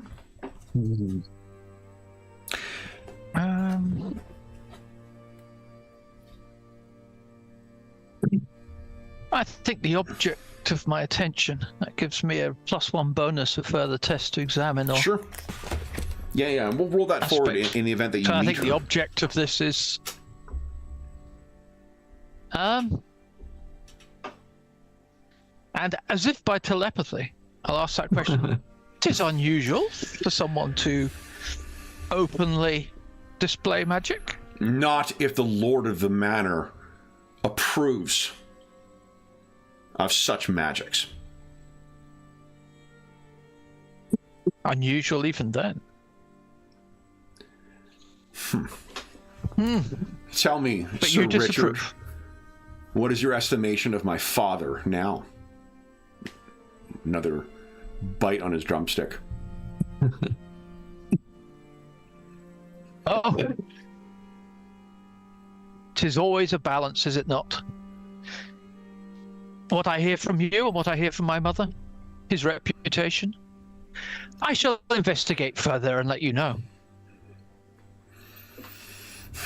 His eyes narrow. Will you be able to set forth tomorrow or need you a day to rest? The chances the work is never done. We'll head off in the morning. And with that, we would not want to detain you too long, my lord. You look tired yourself. The stress of losing close family, I'm sure. Are you trying to needle him? Oh yeah. Give us a communication check, please. Excuse me. Yeah, that one's going to go well. Yeah. Have you got the needling focus? Nice roll. Hey! So he winces at that, and you can see his head snaps over to his wife once again, and she just, you can see he catches her with a half smirk or half she certainly would not laugh in front of him at his expense. But you can see that she really wanted to, and then it seems like her expression changes. Like she was trying not to laugh at that. I mean, not even laugh, but to smirk at it. You can see she seems to change her expression ever so subtly and then looks down at her meal, which she has barely touched. And then he looks back. You are correct in one thing, Sir Richard. I do tire. And he puts the chair back and stands up. Landon stands as appropriate for the Lord leaving his table. Then Of course, we'll respectfully stand. take your time in here as long as you want. Never let it be said the hospitality of a Gale is short. Enjoy yourselves. Please deal with my apostate problem. He turns and just simply says, "Wife!" And she is up and following after him. This time, unlike leaving the courtyard, she does not spare a look back. Leaves the three of you in here with the staff. Right. Oh well, time to eat my chicken. Okay. Yeah, So we can finally enjoy our meal. Indeed. So, what do you guys talk about anything throughout your meal? I think Wolves have ears. true. Yeah. We will talk when we ride from the keep. I will mention how the gravy's a little bland.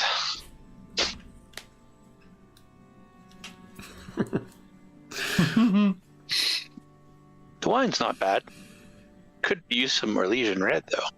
But won't find that here, I'm sure.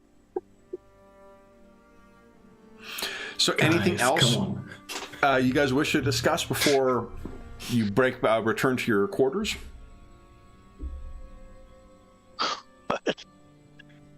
Apostate or prostate?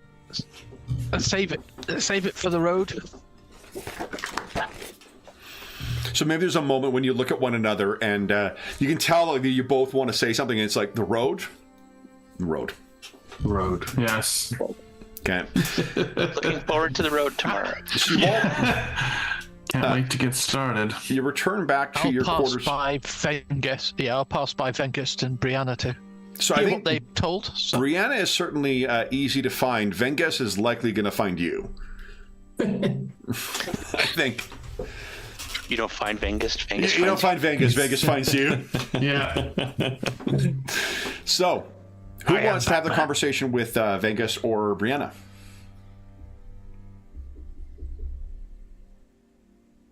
I guess I should. I mean, Vengus, tell me, Yeah. what did you elicit from downstairs? Well, basically, the current lord is not well liked among the staff. You would need to ask Brienne for more information, but I can only tell that this Lady Moira is from a certain family of outsiders, and I just relate the information that I got. And, When you hear that she is a Kern from Heathmart, it's actually it's a liege family that owes allegiance to the Krolls. So do I know her?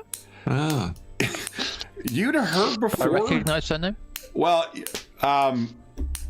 you know, I your should have, right? mother is a very influential lady, so she would not be the first of the one of the liege families or the vassal families who has named a daughter after her. But it would not be unusual for it would not surprise you in the least if the Kerns named one of their daughters after your mother. They are loyal supporters of your father when he was alive, your family, and great admirers of your mother. Yeah, so as of a similar age in a liege family, would I have met before? She's a little bit younger than you. She was married off quite young. So Moira's you probably have about maybe a decade, 8 years to 10 years on her. I think that you probably were unfortunately shipped off to Squire at the Chantry around the time that she may have been born. But yeah, I think if you put your mind to it, actually, what did you rolled a really good cunning roll a moment ago. Thinking about 15. Let's say, because you didn't really get a benefit from those stunt points. Yeah, you're certain this must be Moira Kern. You know now, Gale.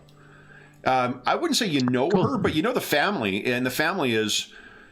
There isn't anything extraordinary necessarily about them, other than that you know that your mother relied on them, and they were There are some families that name people after their betters because they want to try and draw favor from them, and there are others who do it solely out of admiration, and that seems to be the case with the Kerns.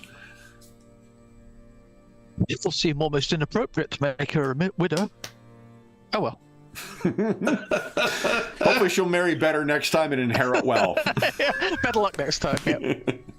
So yeah, like you don't remember, but I mean, you probably would have been contemporaries with some of her brothers. Most definitely. You would have tilted at lists with them and the other kind of things that noble kids get up to. Interesting.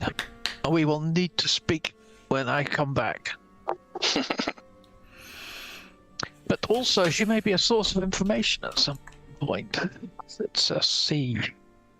But perhaps we need to find more at Castle Crow. Crow Hall. Crow Hall. Sorry, I should have put it in chat. What am I talking about?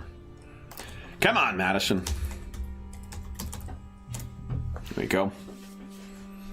Crow Hall. It's like the, what do you call it? Dragon Age equivalent of Springfield. There's one in every state and province. So, anything else that you wish to share, either Brienne or Van Guest? I think Brienne would only just say, well, so it's remarkable how ready they are to be open about the fact that they believe that there is foul play and that Lord Merrick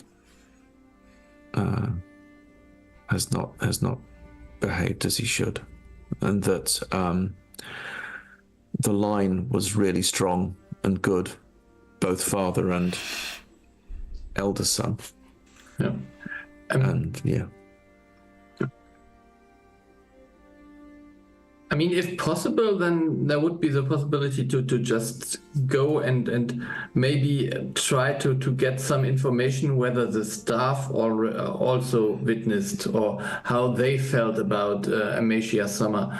Because if the son witnessed the lady doing such magic, which does not seem to be like healing magic, she has to do on someone else. So I don't think she healed herself. So there could be a servant that were observant of that.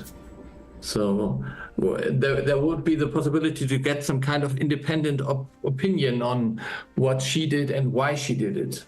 Which is, yes, I have no doubt that she is really using magic, but the why is more my concern at the moment. I think it is simple to say that there is nothing that we can trust that comes out of Lord Merrick's mouth. Yes. And so if he wants an apostate killed, then that's almost certainly not what the truth is. Well, we don't necessarily need to kill her. We've been sent by the Chantry to deal with the apostate. Deal. See how that goes. And as for Lord Merrick's potential for his misdeeds amongst his family, it wouldn't be the first and only time we've seen this, and I don't condone it, but at the same time, that's not why we were sent here. Correct. And it is an everyday occurrence, as you rightly say, London. Nobles are degenerate, corrupt, filthy, corrupt. Yeah. Wait, did I say that already? It's more the Elysians, though, I'd say. Conniving. Yeah, eyes narrow at Sir Mellorin. So anything else you guys wish to do this evening for turning in? Yeah, I mean, I think Brienne is more the person who could kind of get someone to talk to her about this, whether someone else noticed something about this Lady Summer. She must have been here quite some time, because so there must have been more than a connection or more than a one-time visit or something like that. So I would be interested in getting to know this. Okay. We have an idea of where she's gone, so can head out in the morning. Yeah, but I would just have a confirmation of what she really did here in the castle. Well, whether or not she did anything, she's caster, wielder of magic outside of the circle, there are options for her. You'll present her options. You're here to do the Maker's work. I seem to remember those options are join the circle or die. Last time I checked. Landon? Generally, yes. Our job. But there has to be a reason why she did not join the circle and why she decided to keep on her own. There are a multitude of reasons. Chantry does not care. Yeah, but we should. I don't know, but yeah, it may be a surprise. But sometimes it helps to know people's motives when you are going into a possibly dangerous situation with them. Fair. But as Sir Richard has described, the options, whether she's a lovely healing hedge witch or anything else, she has options set out by the Chantry, which we are in the employ of. As you say. I will do what Sir Richard wants me to do. Sir Richard, how are you feeling about learning who the apostate is that you are in pursuit of?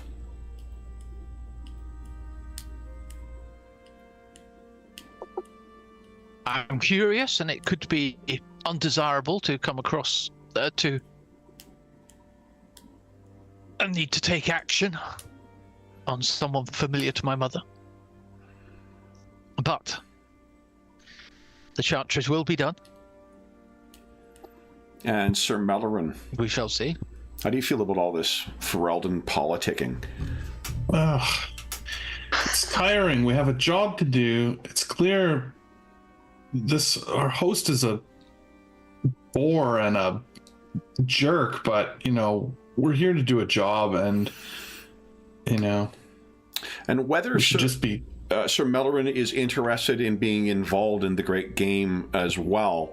As a former noble, or as a noble, former noble, I guess, with the who is from Orlais, this would feel like going from watching a Major League Baseball game to watching a bunch of half-drunk little leaguers trying to play.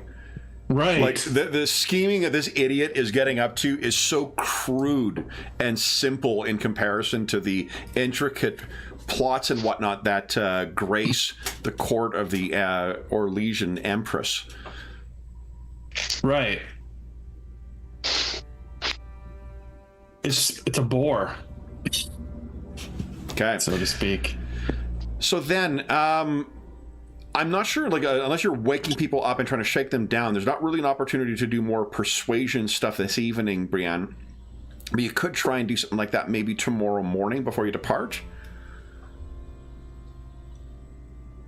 If you wish, if there's anything further you wish to learn here. Or is there? No, I don't feel action is required now. Okay. So then, you're not sure of the hour, Sir Kroll, but it is certainly late when you hear a knock at your door.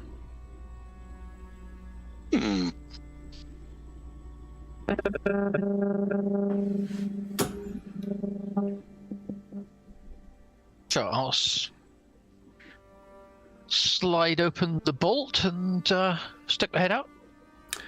You find, dressed in a simple black or gray dress and carrying a single candle, is Lady Moira. Lady. And she says, she looks fearful, and she has something clutched in her hand that isn't carrying the candle. And she says, I'm sorry, Sir Richard,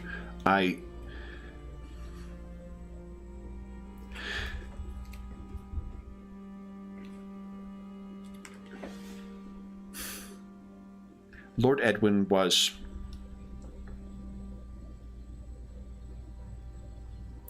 And she seems as if she's like second guessing whether she's going to say anything. Do she say or do anything to try and... She has the look of like... Come now. I know your family. You know you can talk to me. She looks up and she At says... least. So you know. Indeed, I heard. My father and my family... Cairn, no less. They think the world of Arlessa Moira. I was named after her, in fact. And I am honored. I knew that... And I'm touched, this. She gives the first actual smile you think you've seen since you met her. And she says, Lord Edwin was a very kind and welcoming man, and one who knew both of his sons quite well. He was a man who kept secrets, though, and when my husband found much of those, he destroyed almost everything. All his notes and correspondence. But I saw that one was to your mother. And make her preserve me, I kept it. I see now why. And she hands a letter to you. And you can see it is broken, but there is the wax seal of House Kroll on there. And she says, Go ahead. So it comes from my mother. Indeed. I don't know what your father, what my father-in-law or your mother... Correspondence between noble houses was not unusual. But this appears to be in code. It is a cipher I cannot... I would never had a head for such tricks. I like to relish in poetry. But there are some words at the bottom. I could read those. And she seems not sure what to make. Like, you haven't seen them as of yet. She says, I felt that you should have this, though. There is no more. So, what could you decipher? She says, I cannot say what the content of the correspondence was, but she ended the letter by reading, in aid of Empire. What would she mean by that? Sorry, what did she say? I got to drop out. In aid of Empire. In aid of Empire. Most unusual. I agree. Do you know why she would say such a thing? And offhand, not a clue. No, because that would be almost the opposite of what we'd expect. We spent our families most time fighting the Empire. Most definitely. Ben, I do not wish to... But thank you, milady. Thank you, now, Sir Richard. I would not want to risk you the effect on your reputation of being seen near me in the middle of the night. So I would ask you to take yourself away and keep safe. These are clearly dangerous times. She nods. Thank you. My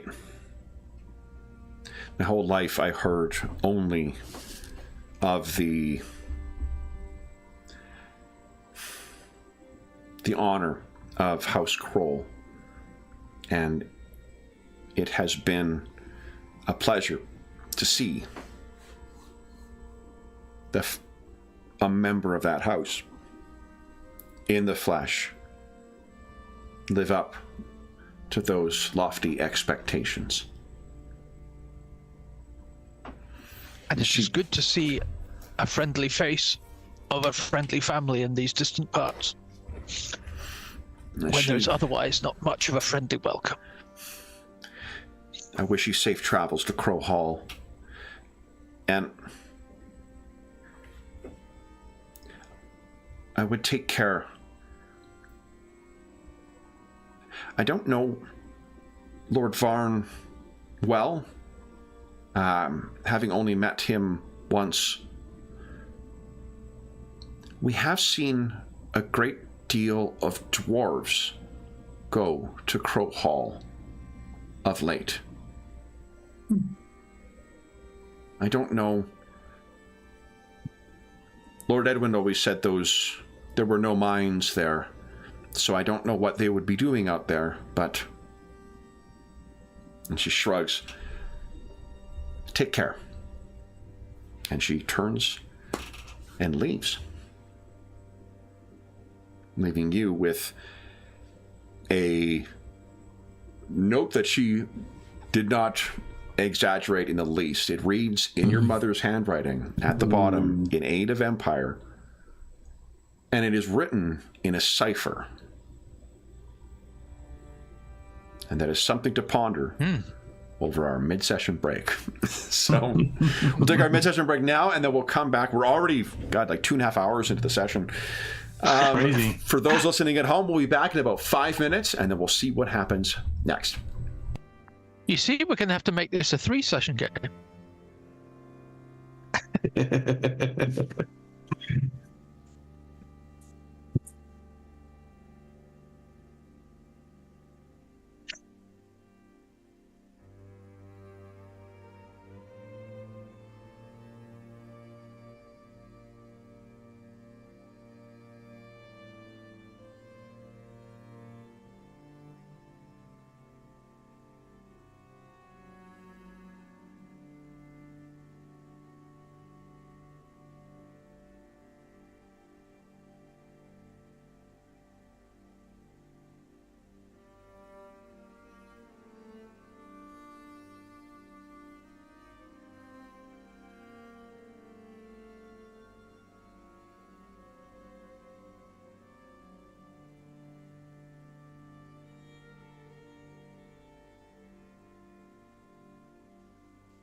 So what do you think of the Templar class, Jeff?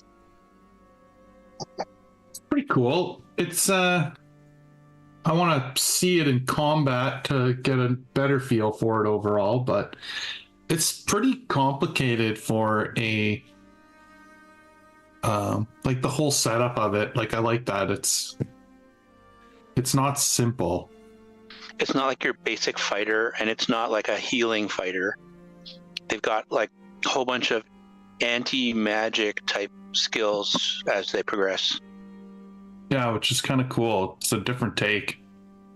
Mm-hmm. Yeah, all the drug taking does have its benefits. Absolutely.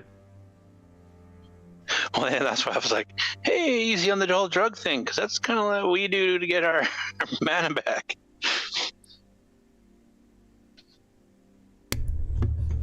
All right.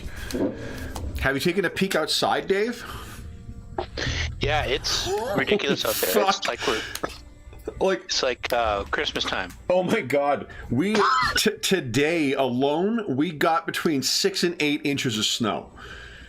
It's fucking nuts outside. And it was snowing yesterday too. Yeah. It's like, yeah, it's crazy. My snow removal guys were here during this morning session, and it looks like nothing got removed. Yeah. Yeah, it's crazy. But okay, so we are all back in the morning. Do you guys care to do anything before heading on with your travels? I guess, Sir Richard, do you talk to anyone about this development with your mother? Or about your mother? I will talk to... Hang on. I will have a word with Vengist and Brianna. Okay. So you call them in, and then what happens next? So, a mystery. This letter. Either of you capable with ciphers? Come across such things? Anyone have a focus in cryptography? No? There actually is one in the game. Wow, that's awesome. Wait, who made these characters? It's almost like you intentionally made it so you couldn't figure out. Oh, that's Yeah, that's weird. Yeah, that's nobody does dismissively unimpressed like Germans. That's fantastic. So yeah. I mean, I could try to steal the letter from his hand because I have sleight of hand. But exactly.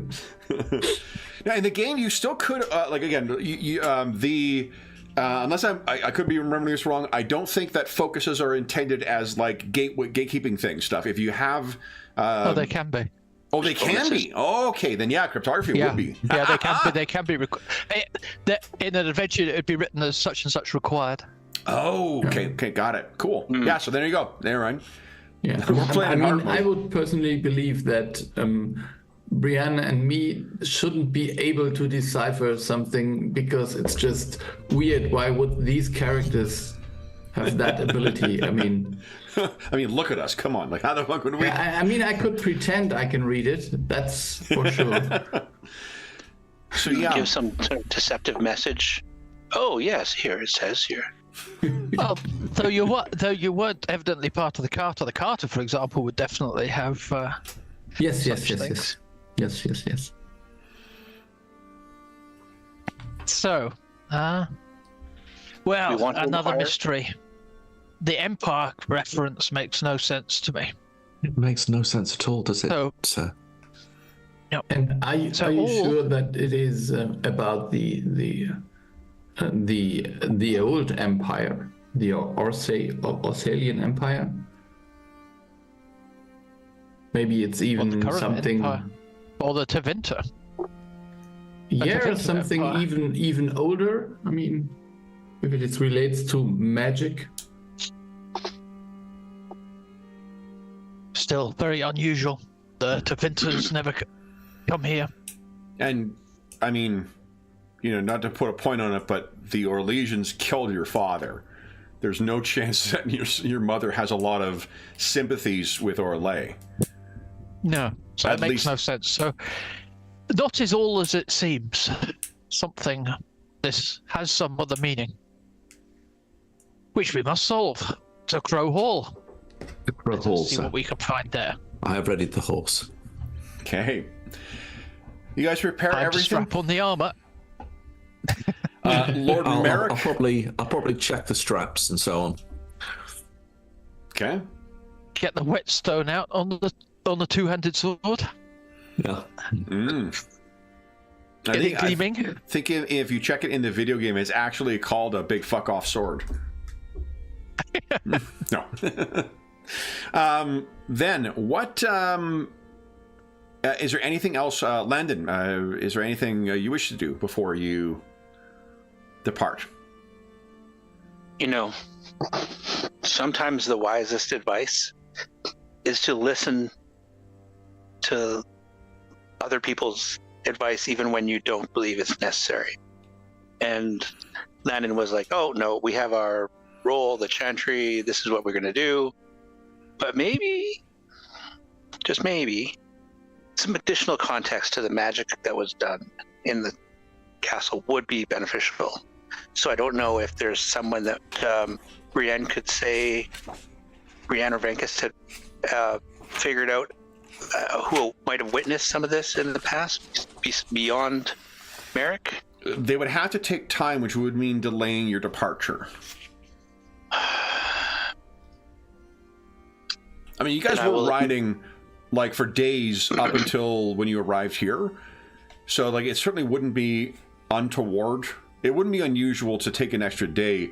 It does seem like, you know, that Lord Merrick would likely make a fuss over it, but he's not in a position to really kick you out either.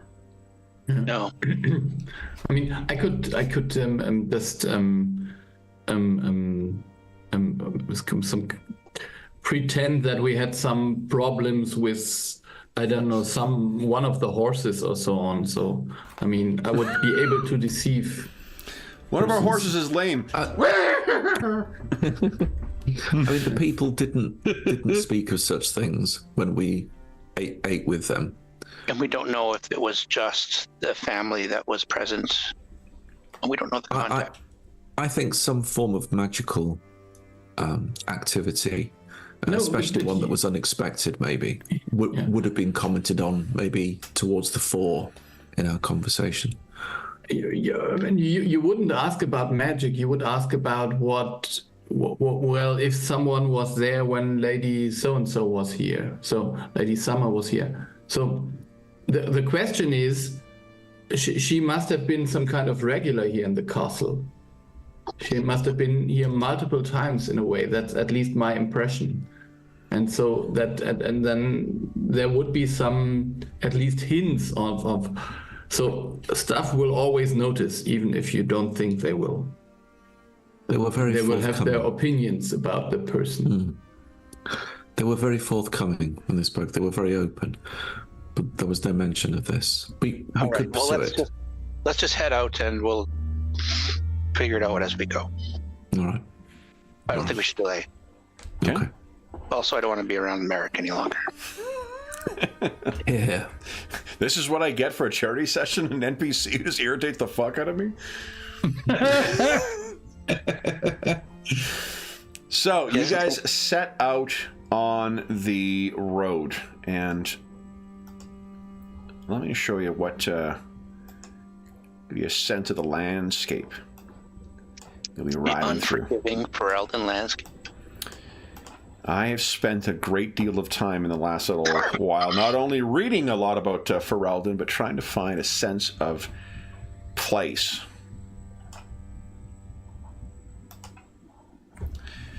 So, these southern lands in particular have a great deal of old mines and old structures in them, including a lot of ruined keeps and former strongholds, I guess would be the word for it. It is also remarkably primal in a lot of places, where it just, because of the sort of I can't remember the name of the river offhand, but because of the river basin around the region where Westkeep is located, it has this kind of mix of mountainous, very, not green, but very alive, but also really rugged. Well, this is challenging territory to ride through. There is so infrequent travel, particularly in the direction of Crow Hall, that there is a path to follow, but it is very easy. What he said about you riding in the dark, you cannot imagine riding through this shit in the darkness. Is this another one of their roads? Yeah, exactly. So as you're going along, now you have the freedom to talk amongst yourselves after the dinner as well. Is there anything that you have saved for the road that you wish to discuss with one another? Aren't you guys do that already? Yeah, I think we should just keep on going to our mission. Okay. So the... I think, why don't you all give us a dexterity and riding check, please. Uh-oh. Incredible. What do you mean there is a skill for riding? I can't believe.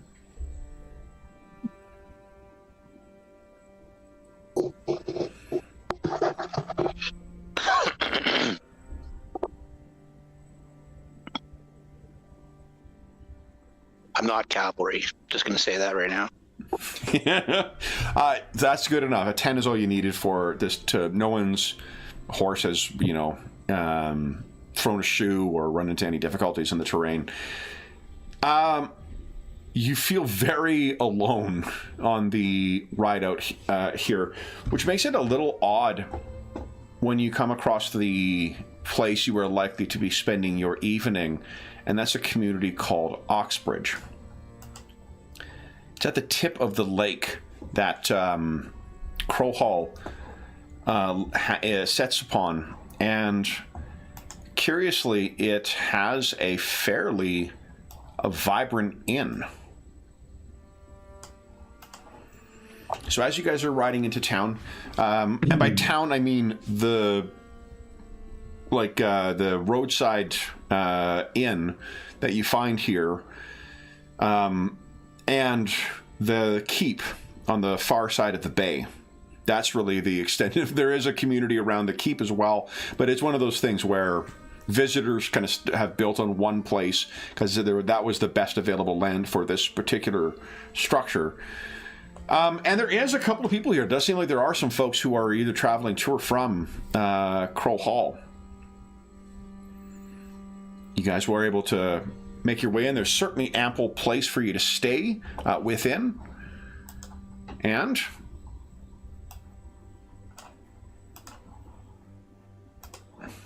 there are even a couple of people to socialize with. Obviously, this place is not tracked quite directly with the art from our previous one, but gives you a good idea of what hanging out in the tavern here is like. Now, anything you guys wish to do in the tavern or anything come up in conversation. Tomorrow you'll be heading out and you should reach Crow Hall by later in the afternoon. You'll be riding along the edge of the lake for much of the time.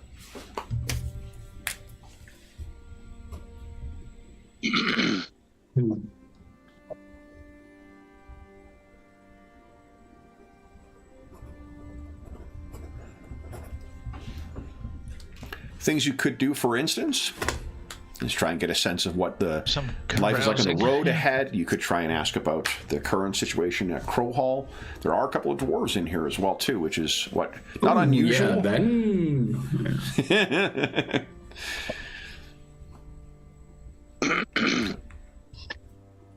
And any soldiers? In here? does not appear to be, no. There are some tough... there are some tough individuals in here. Sorry, Graham. There are some rough-looking sorts in here, but they look to be more the manual labor type than the martial type. Sorry, Graham, what were you going to say? Right. Oh, sorry. I cut in there. I was just going to say that I will probably ask about the road ahead. Sure. And just give us a communication persuasion check, please. Sort of how things have been. Everyone is obviously noticing, two Templars and a Circle Mage in here. So Yeah. We are not easy to conceal. no. In fact, does Vengus ride up with everybody, or does he have some other strategy for blending into these types of communities? Yeah, I think maybe he should just leave a little bit behind, let them go, and then catch up with them later, and maybe just to talk to some of the, I don't know, lower class dwarves around here. Okay. So that is phenomenal, Brienne. 5 stunt points. Any thoughts? I think this is probably exploration, but if there is any roleplay stunts that look tempting, you can go ahead and do so. Yeah. So I think, it might give me a +1 forward on the journey. So that would be the object of your attention. Okay. But also perhaps something about maybe if I sort of sway the crowd, so I actually bring people in. You could also, what speedy search would allow you to do is to take a second, if you get speedy search on a second one, you could make a second effort. Okay. Because you've got 5, right? 5 stunt points. Object of your attention will give you +1 for it. If you do that with speedy search, rather than just doing 1 test tonight, you could do 2. Okay. Do you want to try again? No, well, I'll tell you what you learned so far, and then you can make a decision as to what you want to do. You could try the exact same thing, or you could try something else if you'd like. Yeah. What seems to be the scuttlebutt is there's work to be had in Crow Hall. There's a fair bit of construction, it seems, and there is a fair bit of commerce. There is stuff that's being shipped out of there, and the way they talk about it is it's this Scrimshander stuff. The lake is called Enjamin Lake.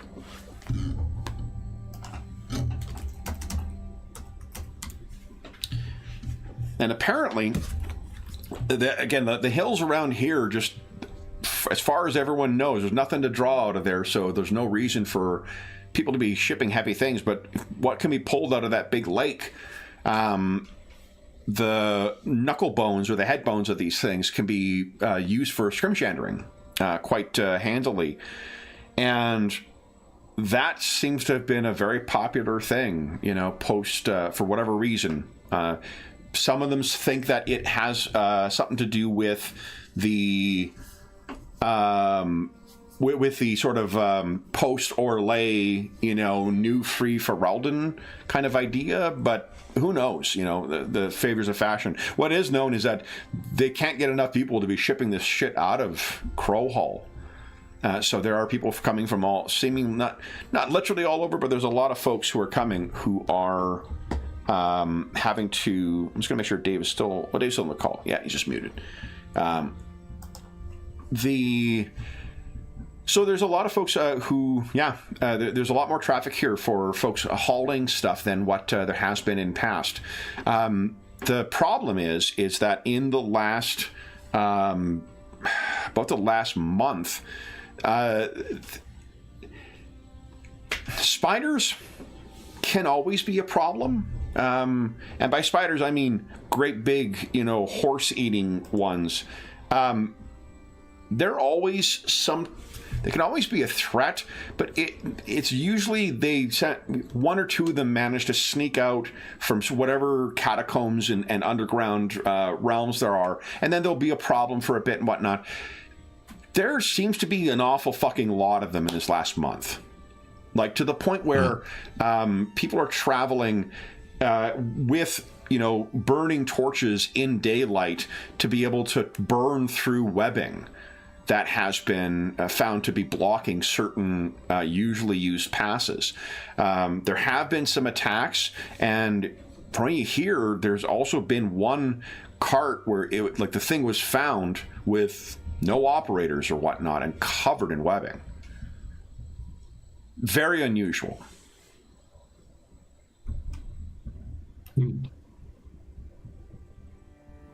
Anything you wish to press on? You got a lot of... oh boy, you got a good result on that stunt die. Yeah. I'm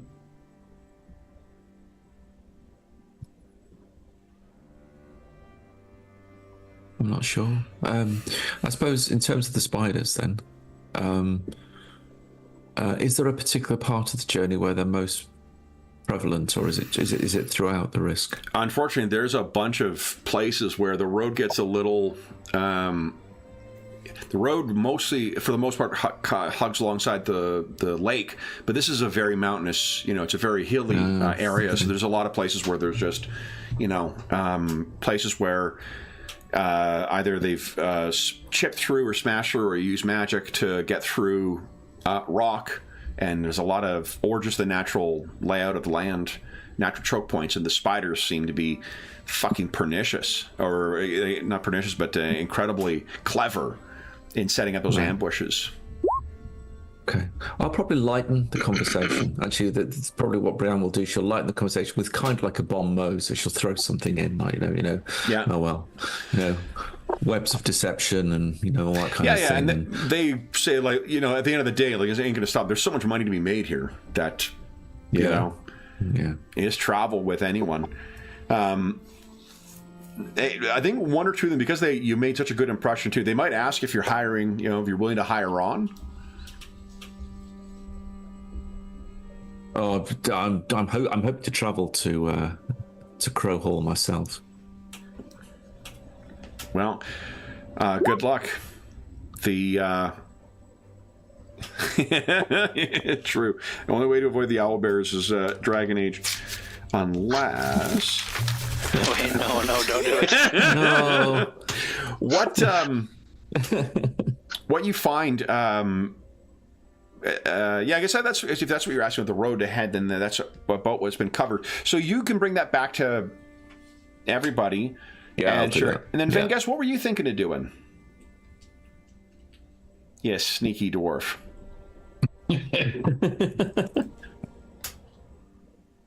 Yeah, I'm thinking just to I don't know, find some. Yeah, maybe someone who's working on one of the tracks. So there seem to be dwarves moving stuff in or moving stuff out from the this castle. So just talking to someone. Sure. And so why don't you give us? Ooh. Do you think your deception applies here? I mean, I could. Let me see what the other. I mean, I could see a way of swirling that in, and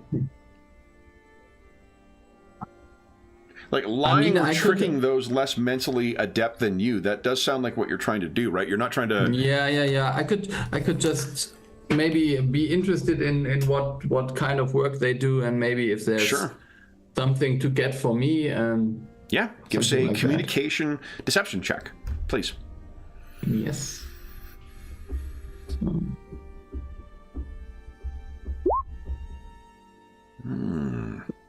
There we are. Oh, this was not good. You want to action point that? Generated one stunt point.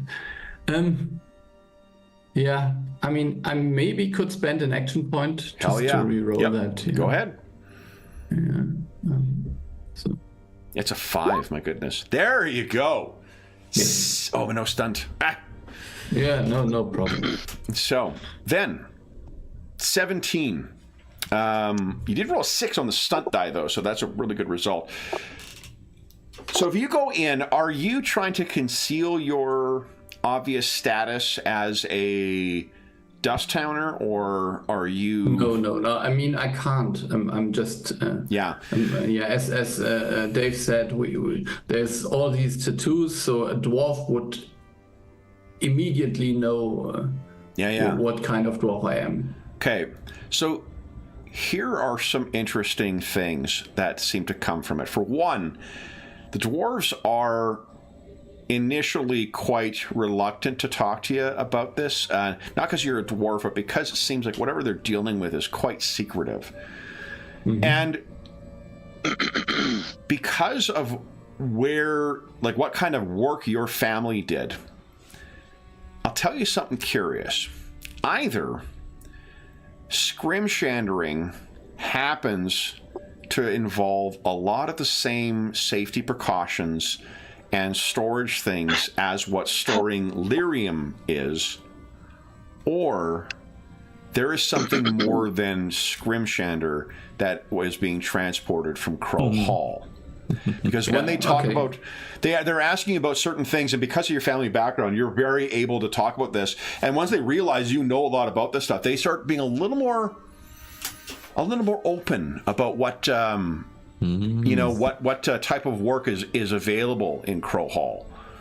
They also want to know, likewise with Brienne, like, are you looking for work? Because we can always use more dwarfs. Not for you, Brienne. This is for Vengest. Vengest knows if he's, carted I'm not sure if it's a canister or a barrel or what the fuck it's transported in, but however you transport lyrium, if you've got experience with that, they seem really keen on that for some reason. Yeah. I can understand. Yeah, so I would just could you give me a name where I should apply in the Crow Hall or something? So there must be some I don't know, first best man or something like that who you would apply for. Gogar. Okay. Gogar can get you on with a crew. Do you have? Yes. You do have a wagon? No. Right now I've only got an old horse that I hear barely they're looking. Can make the. If you got a horse. They'll find work for you. I'm sure. Yeah. I'm sure. Yeah. I mean, I don't know. I hope the horse makes it too. Yeah, and talking to them too, like they all seem, they're all obviously surface dwarves and whatnot. So there is a bit of a whatever not resentment but reluctance they might have with you as being kind of the in-betweener. Nobody likes a middleman, right? And for your family, that's really what you were for quite some time. But now you're on the surface and you're looking for work and you have the expertise they seem to want. That really seems, boy, you could make some real money here.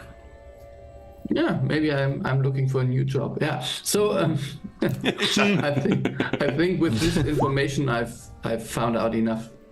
So okay. So then, do you guys is this a hushed conversation as everyone is comparing notes at the table?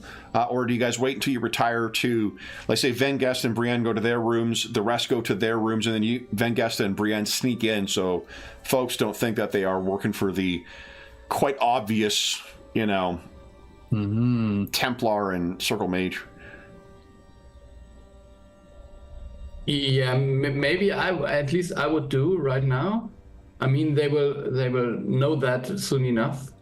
Okay. I don't think that this is such a big town, so that could be hidden. So if you do sit down with them, what you find is, Vegas, there's a noticeable shift in the way those people are treating you as soon as they realize you're with the Templars. Yeah. So I would. I think we are only here for a couple of hours or so, or are we supposed to stay here overnight? This is a place to stay overnight. Yeah. So then, they will know sometime in the evening, maybe. Okay. But I still find it possible that I would leave this High Lords just to have some more honest work without killing and stealing and so on. It's quite possible. There's good work to be done if it's there. So then, when Vengest shares this information with you, Sir Richard, Landon, and Sir Mallorin, What are you guys making of this?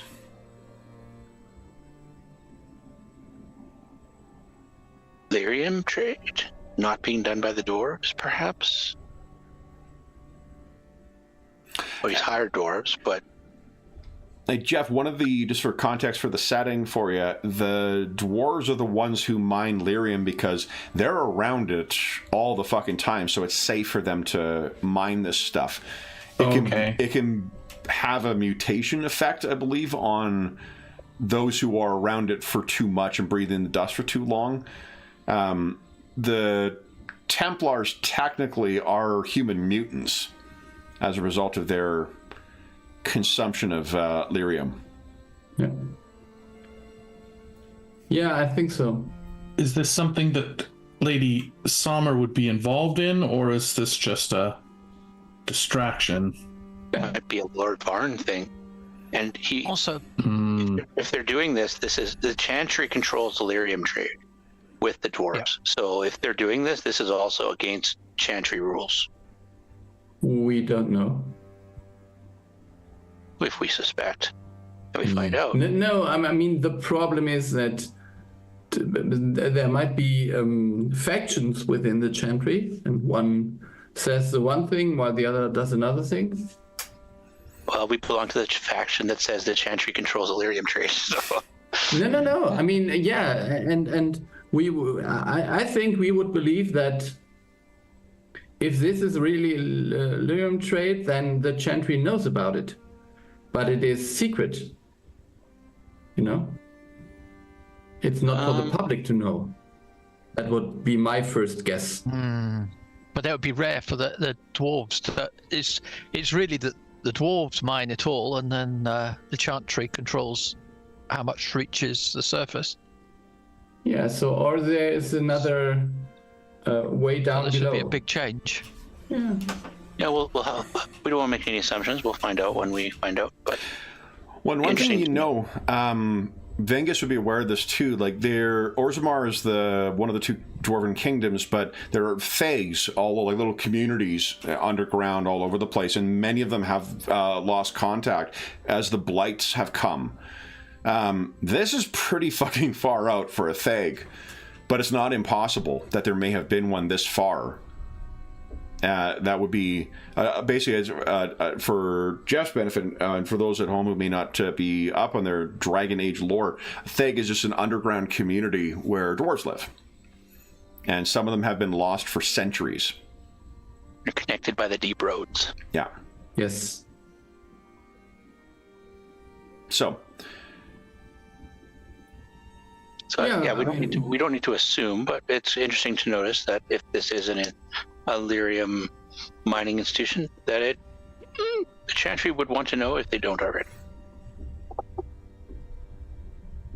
And if we bring that up and they aren't a Chantry authorized lyrium supplier, that could promote conflict. So we might have to be very careful if we approach that in conversation with somebody. In fact, us showing up might raise suspicions right away that we're here for their lyrium. If they're, it's like, oh, 2 Templars and a Circle Mage show up on behalf of the Chantry, and yeah.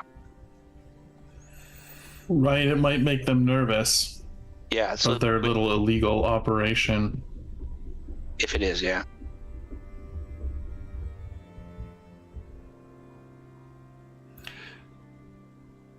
So what do you guys... You're a day ride from Crow Hall. We need to watch for spiders. Need to watch for spiders.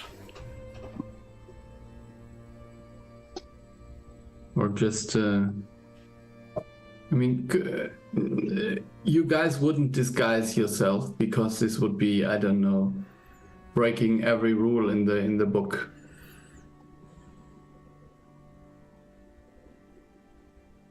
We're here on behalf of the Chantry. Yeah. I would just. I mean, I would. Brienne and Sir Richard would notice that I just. Yeah, you know what's a great party makeup is having 2 paladins and 2 sneaky rogue types. Yeah. Like, God damn it. Yeah. Well, I think we're used to the cockroaches running and hiding when we show up. I mean, that's our job, is to root them out and find them. So Yeah. I don't know. Yeah, I don't think there's any. I'm not concerned. Let them scurry. Indeed. Light of the Maker must shine upon all parts for Upland. Yeah. Maybe I should just scout the town a little bit before, Yes, light the fires, let them burn. Yes. They always scurry into the light eventually. Yeah. Yeah. Would everyone give us a cunning roll, please? No. Any specific type of cunning? I looked it over. I don't see a focus that would necessarily apply. Yeah. If after hearing what I'm thinking. I mean, I have evaluation, but that wouldn't help. Yeah, I don't think that's for turning value of arts and goods Oh and yeah, no. Okay. object So d'art. this is just appraisal or something. Yeah. Okay. Okay. Okay, 1, 2, 3, 4.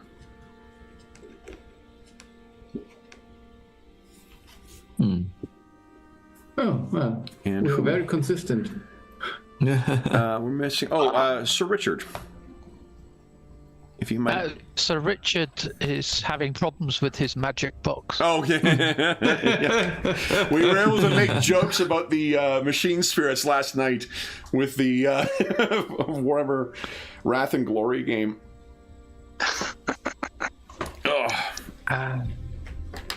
So no focus. So let's just go. Can I just say, as a out of game, I've discovered the magic that is the dishwasher, and I have to say the magic is good. Indeed. First time I moved from a place that I had to hand wash and get have a dishwasher. Fucking life changing. Yeah. Anyone want to spend action points? These are per session, and we are into the last hour of the session. Oh. It's true. The answer has to be yes from somebody who's actually got some cunning. Yeah, you are. Yeah, my cunning is a 0, so Yeah, same. Yeah, come on. I'll just I got a 2. give it another try. Just Come on. okay. Yeah, and it gets worse. Jesus. Yeah, so this. All right, 13 is your best, and that's a 6 on your stunt die, though, Landon. Yahoo! So all this talk of, roaches scurrying or whatnot, that rodent scurrying that Sir Malloran had just said, it gets you thinking. Imagine you are in Crow's Hall, excuse me.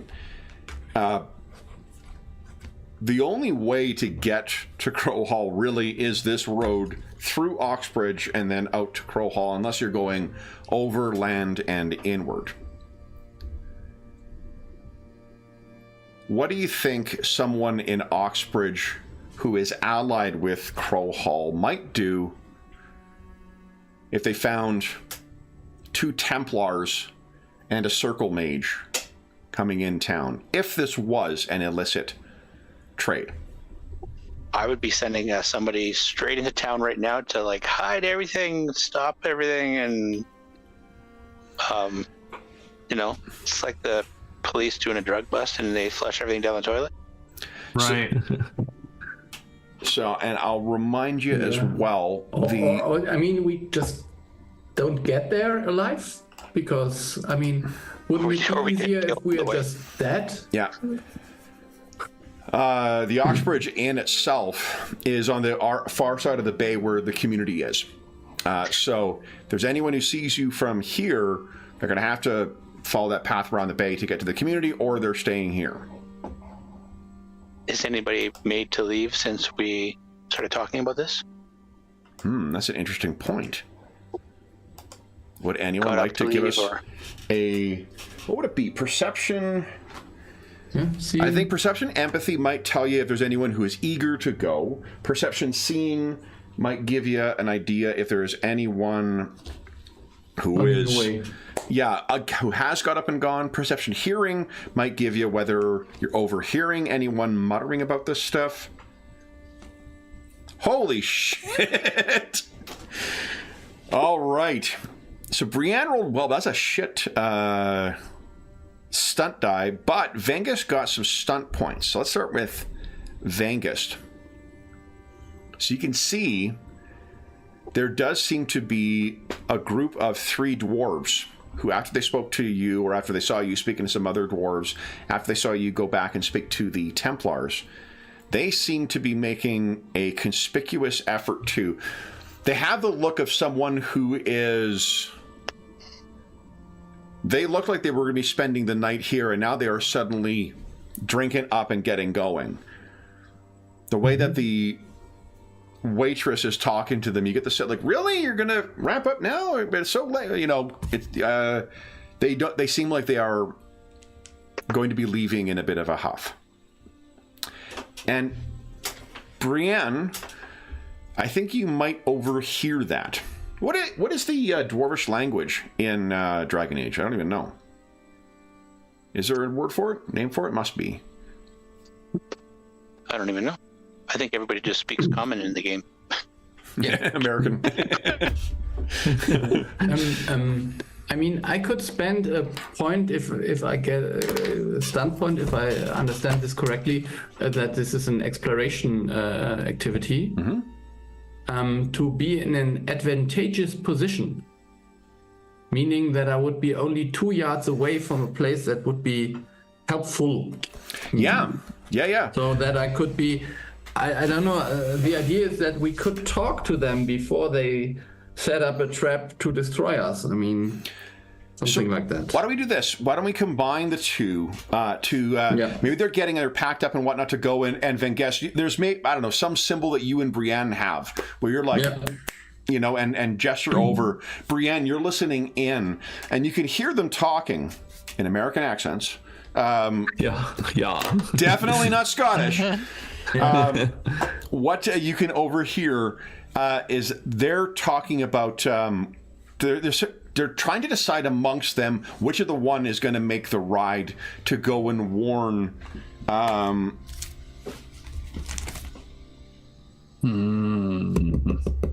Gogar. Mm-hmm. Got you.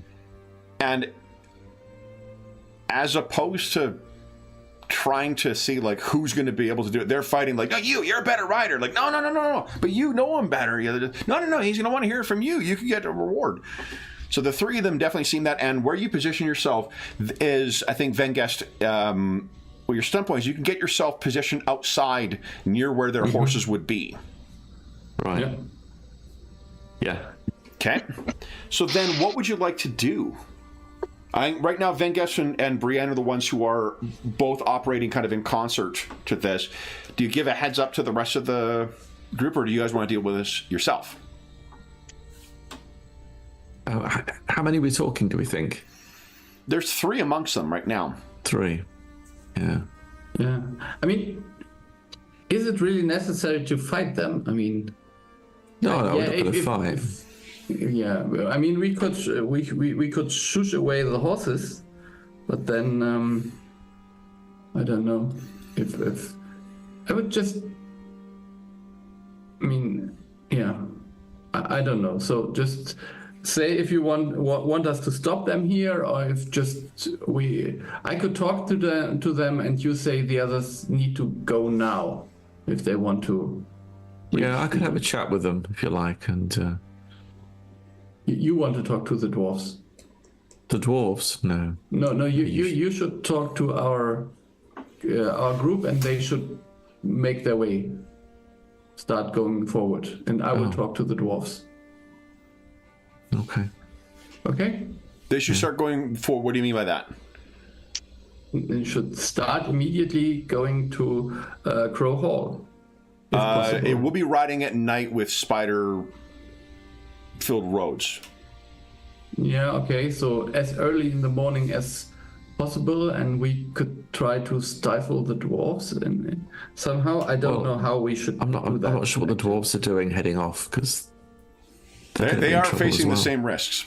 Yeah. And they can see in the dark. So they can see the spiders coming, which is great. Exactly. This is not better. It seemed like a good plan. Yeah.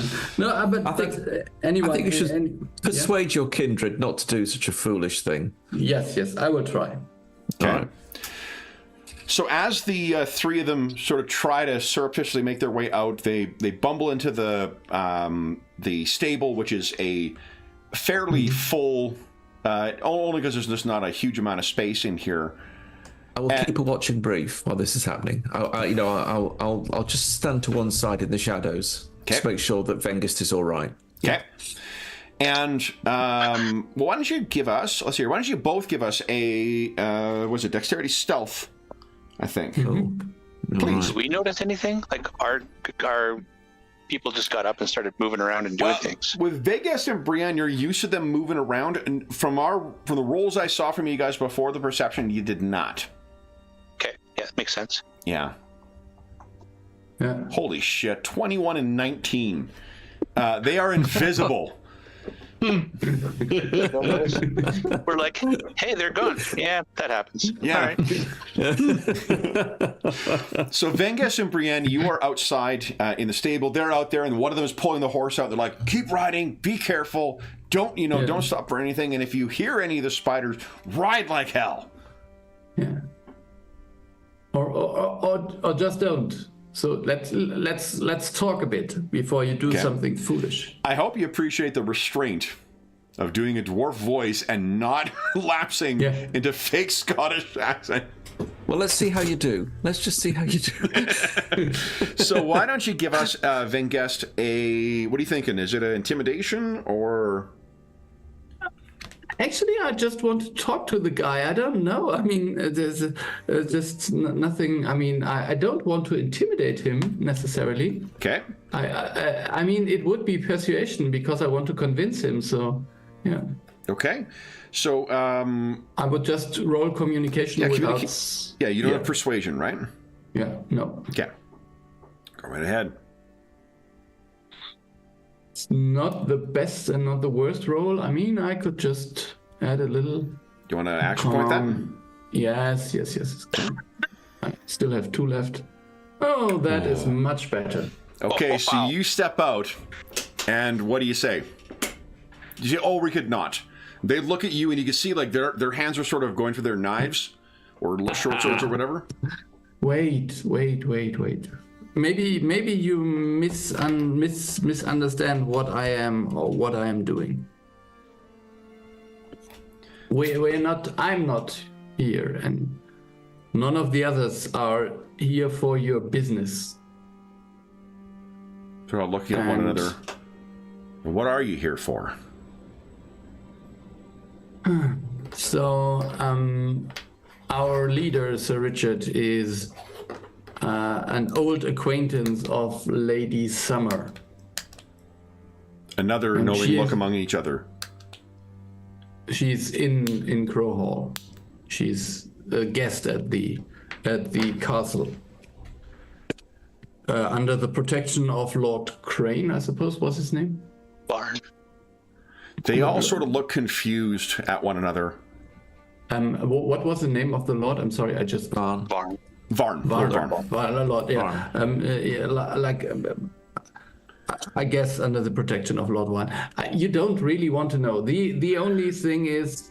They look at it, before you go on, they look at one another, and then one of them pipes up and says, Are they coming to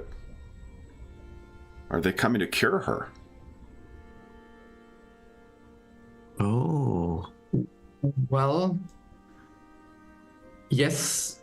At least that's... We are not... We are there to find the best possible solution without doing any harm to her. Let me put it this way. They seem confused by that. Yeah. And the other one asks, well, are they going to heal her? I hope that our mage can. Okay. Do you have any sense of what you want to spend your stunt points on? You have 5 stunt points. Maybe telling a convincing lie. Yeah. Is there like a momentum spend to get more information? Yeah, no, I think this is role-playing stunts, yeah? Oh, yeah. Yeah. So I could... And for some of the ones like jest and flirt, like we can reskin the mechanical effects if those. Yeah. Yeah, I mean, maybe just so the thing is that. Like similarly, in rage, a reverse of enrage would be to that they absolutely do not raise arms against you. If you want to spend it that way, you have put it in a position where it does seem like something. There's a secret they're trying to conceal. You know, that they're worried enough about to risk, riding these roads at night. Yeah. I mean, yeah. So let's just reskin enrage as calm. Okay. And then I'm going for that. Okay, that's but amazing. So that is single target. I mean, they have one designated rider, and I would just try to, come on, let's not do this. Or So they all look at one another, and there's this moment where one of them says, "There's spiders out there too." So jokes aside, I genuinely almost said it with that fucking dwarf accent. Without thinking. So what they all sort of, if you wish to sort of shepherd them back inside the inn, they're all going to sit down, they're all going to have drinks, and they're just, so maybe if you go back in, Brienne, you can see this, you've overheard everything happening. Do you wish to let the rest of the party know what just happened? Yeah, definitely. Yeah. And I think you guys, you had that thing from earlier tonight where you made the one kind of gather information check, and you did the stunt spend so you could do a second thing. If you want to squeeze anything further out of these guys. Yeah, I mean, so just getting more. Sorry, go on. Sorry, Graham, I thought of as well. Remember, you guys, no one has used their relationships yet. So if there's a relationship that you think might benefit, you don't then, for Brienne in particular, you don't need to worry about rolling stunt points then to get that speedy. Oh, I see. Right? As long as you've got a strength 2 relationship that you think you might draw on. And I've got the ones that I had on the Discord server on your character sheets as well under relationships. I guess, and the first thing to as well is what do you tell Sir Richard, Sir Mellerin, and Landon about this? Landon was the one who was like, wait a minute, what if there's fucking people, setting off to warn people? And then, Brienne and Vengus were nowhere to be seen, Landon. Yeah. So I shall tell Landon, they were looking to try and warn Gorgar, or whatever his name is, about our journey. But they also seemed very exercised that we were going to go and, quote unquote, heal her. She's Make sick. her well. What? She's ill in some way. Yeah. Maybe she's mutated. Yeah. Well, why don't you find out? Can you get more information about what's going on with her? Try, yeah. Find out exactly what we're facing. Hell, bring them over to the table. Buy them some drinks. Yeah. Well, I am one with the common folk, so they'll probably trust me. Or if you think they will be too intimidated to talk, then have the conversation elsewhere and bring it back when you know more. But I would understand, and I'm sure Sir Richard would appreciate knowing more about her condition. I'm sure. I'm sure. Just to give context for the conversation too, I'm picturing that like Brienne is leaning into the bar, faking to have a drink or whatnot, and Landon has walked up and is ordering behind her. So you guys are talking to one another without actually looking at each other, so no one knows you're actually. Yeah. It's like, what, make that 3 ales, and I find out what she's doing, what her condition is. Can I get an order of meat with that too? You guys do chicken fingers? So then Brienne and Vengus. Vengus has already pretty much got these guys under his thumb with a 20 persuasion check. Yeah. Wow. Amazing. That's amazing. So I guess it's a case of we are here to help. But what is it we're facing? What ails her? Okay. And how do you think we can help? So would you like to join them then and give us a persuasion check, or I could try. I don't want to fluff it for you. I have got points. Oh, I'm clicking on a screenshot rather than an actual character sheet. Clicking on Discord screenshots. Yeah, it doesn't really work for some reason. Here you go. That's better. Oh, that's not great. And no stunt points. Now, first off, do you have any relationship that might apply here? Well, I've got the two that I have are Beneath Notice and one with the Common Folk. What level? How many points are in one with the Common Folk? Just one. So you would need a minimum of 1 stunt point then. You want an action point then? Okay. Yes, please. I'll spend an action point and re-roll. Okay. Let's go to the character sheet. Okay, go. That's better. Like it was served up to order. Yeah, there it is. So what do you say? I say, look, just between you and me, because we speak the same language. What is really wrong with her? I mean, what ails her? Because if we're going to heal her, we really need to have some idea what we're going to face and how we can help. They're looking to help you. They look at one another, and it's all right. They kind of lean in. Tell me. It's fine. I don't know specifically how it happened, but I know that Lady Summer was with Brolin's crew, and someone else says, no, it's Olerin. And he says, whoever. She was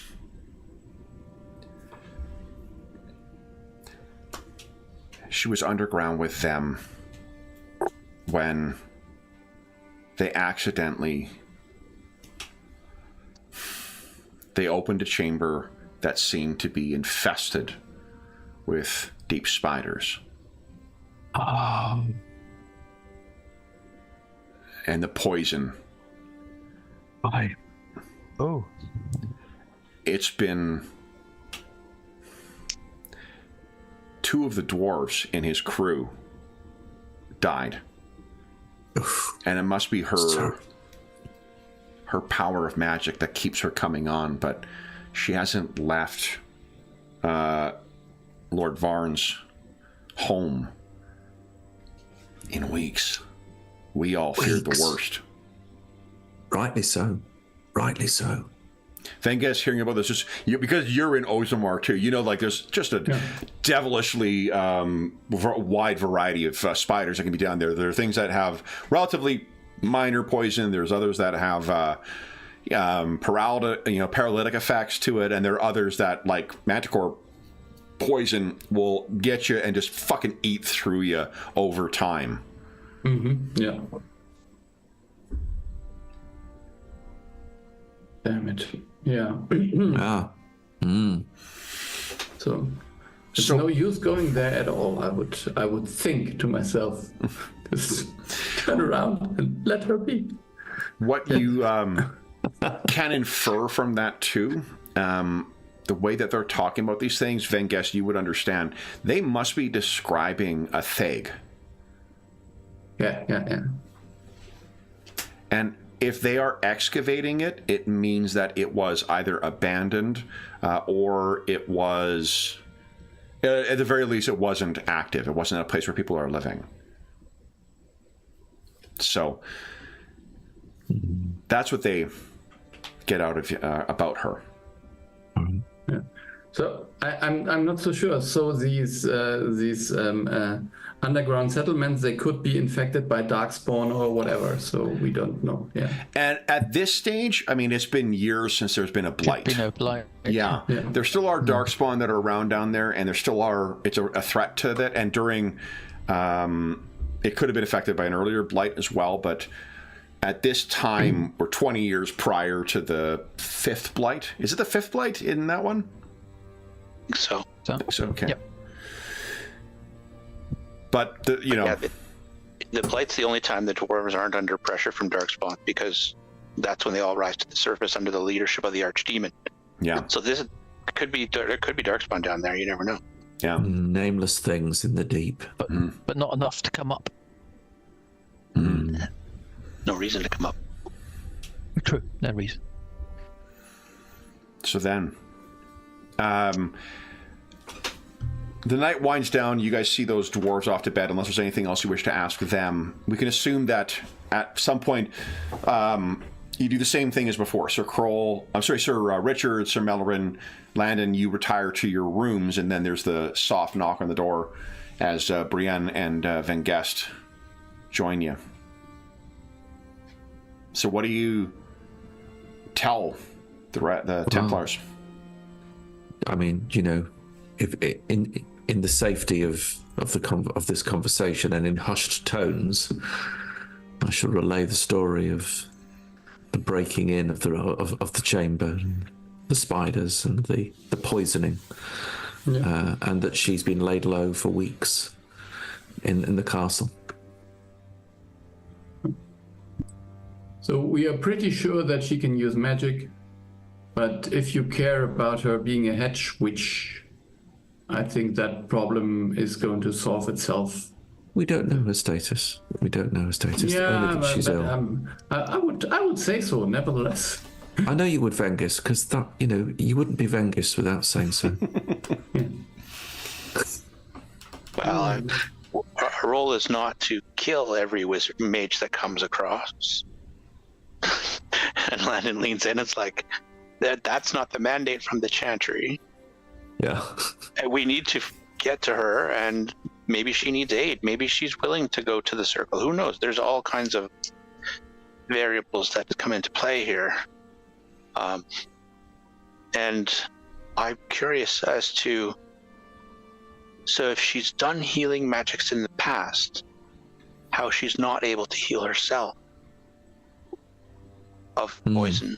So strikes me as odd. What skills do you have, Landon, in the curing of poisons from deep, dark beasts? So you can infer from this what you wish, but one of the interesting things is there isn't a cure poison spell. At least I couldn't find one when I was looking through. No, I have no idea.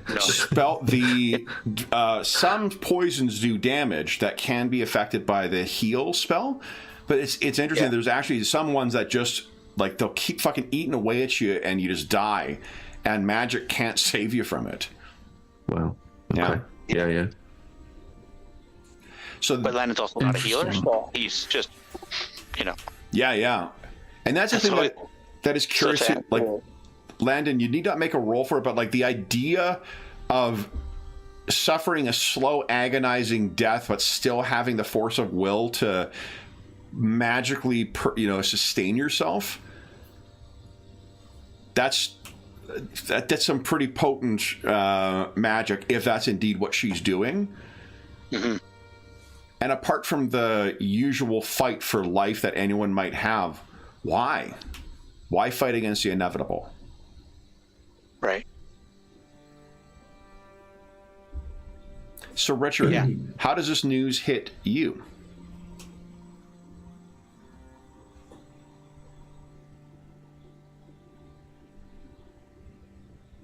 It is hard to hear that an old friend of the family has come to such straits. I think we need to plough ahead. As Landon said, we can't just assume that she lives or dies. We've been sent here to find out. And for my mother's sake, I should find out what's gone on. There's a higher purpose here that I think she's holding on to. So she's trying to stay with it. And what was going on? Again, we go back to Ban Marek. What was going on there? And the cipher. There's something far more significant going on of impact for the kingdom, I think. So both from the Chantry and from the sake of Ferelden, I think we need to investigate further. Definitely. And I think the key may lie with the lady. Literally, possibly with the cipher. All roads lead to Crow Hall, at least tomorrow. Okay. So the night passes uneventfully. Thank God we're in an inn. Yeah. Exactly. No campfire attack. Eight dark creatures with long swords come and try and stab us. Exactly. That's where you spend those stunt points to have them be decoys. Yes. Aha, did we not know we filled beds with pillows? The next morning, you guys pack up and you ride around the bay, Oxbridge Bay, and make your way further south towards Crow Hall. Let me show you where you are taking a short break to water your horses. That is not a euphemism.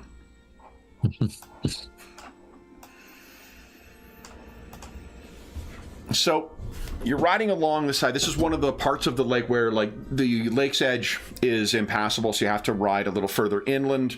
And while the lake itself is perfectly serviceable, like you could bring your horses to the side of the lake and water them there.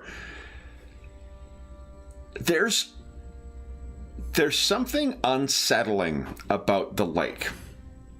It is very black and very deep very quickly, it seems. This is not a place that goes out, and it has like little stones and it gets a little bit deeper, a little bit deeper. There's a place that seems to go from you see the shore and then it is almost blackness on the edge. So it's very difficult to make your way down there too. And there's just an unsettling quality to the Enjamin Lake. Would be pretty funny for this to be given our it's a Scott who made the request for this to be a long Loch Ness reference. So Nessie the Darkspawn. Nessie lives. Nessie lives. So it looks just like home there in the background. So while you are watering your horses, I think it's Brienne who has the highest perception bonus, and she's also seeing focus, and she is the one who you described before, Graham, that she is also kind of always keeping watch. You can see that farther down in this valley, in the direction of where you are going, there are two figures, and the way the light catches their bodies, they're mounted, and you can see that they are wearing armor. Armor heavy enough to catch the light of the sun. I'll let companions know. In fact, I will sort of string the bow and just put out an arrow just to ready myself. And we have company, my friends, company on the road, armored. See the glint there in the distance. Two. And they're heading our way. Presumably from the keep. Do you guys do anything? You're currently watering horses. Oh, sorry, go ahead. I spoke. I just say I grab my crossbow and maybe go closer to my horse. Okay. Sir Mellorin, Landon, Sir Richard. Yep. Make sure the armor's in, the straps are well done. get the my sword ready on my back. My staff at hand, and I'll Do we step ride forward toward to be them? at the front. shall we ride toward them? Yeah, they seem actually to be stationary, like they're watching. Interesting. Then we continue on our way, and we keep an eye on them, I think. Your path is actually going to take them right to. Your path is going to take them right to them. Yeah. Fair enough, That's then. great. Ride them down. I mean, What? talk to them. Yeah. Ride right at them. Okay, so as you are riding towards them, I think I can. I'll We put are here this- on official business.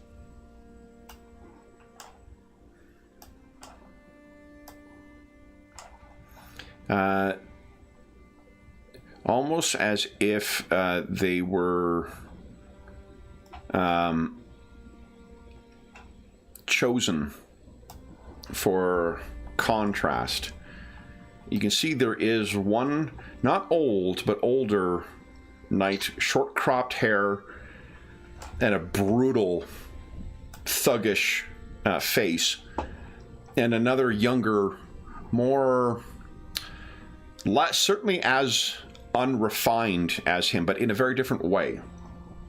You might almost say flamboyant, but in a plain clothes kind of way. These are the two knights, each who has the sigil of the crow on them, who are sitting on their horses. And it is the younger of the two who, as you're getting closer, holds up a gauntleted hand and says, "Hello! Good day. Good day. You're from the Chantry." Indeed, good day. Indeed. Are you bound for Crowfall? We are. The two of them look like they have seen... They have the look of not just the dirt and grime from the road. They've been in battle. And they kick their... or spur their horses... Don't kick them. They spur their horses forward a bit. And as they're getting closer, you can see again, like they definitely, Sir Mellorin, Sir Richard, you know what happens to your tabard and to your armor when you get into a fight. But Brienne, as they're getting closer, just because it's not blood that's on them, though. So as they ride up, they say, might I have the honor of your names, that we might provide them to our master, Lord Varn. Indeed. Sir Kroll. Sir Mellorin. Well met, Sir Crow, Sir Mellorin. Yes. The one with the short cropped hair says, "Our legion." And the other says, yes, we're friends now. They are from the Chantry. They're not marching out on the Empress' request. And the others? You might tell your dwarf friend we mean no harm. The crossbow is unnecessary. Okay, I will just put it down.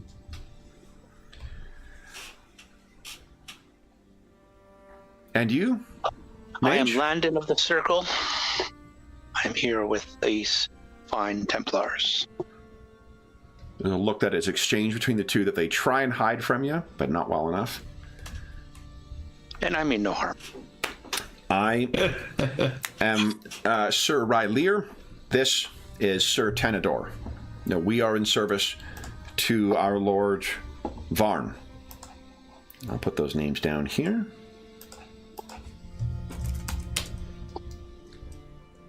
We are fortunate to find you on the road. We've had vermin trouble of late. What have you met on the road, good Sir Knights? Sir Tenador just simply says, spiders. We heard about them. They will not trouble you anymore. The road to Crow Hall is free now. What business brings you to Crow Hall, might I ask?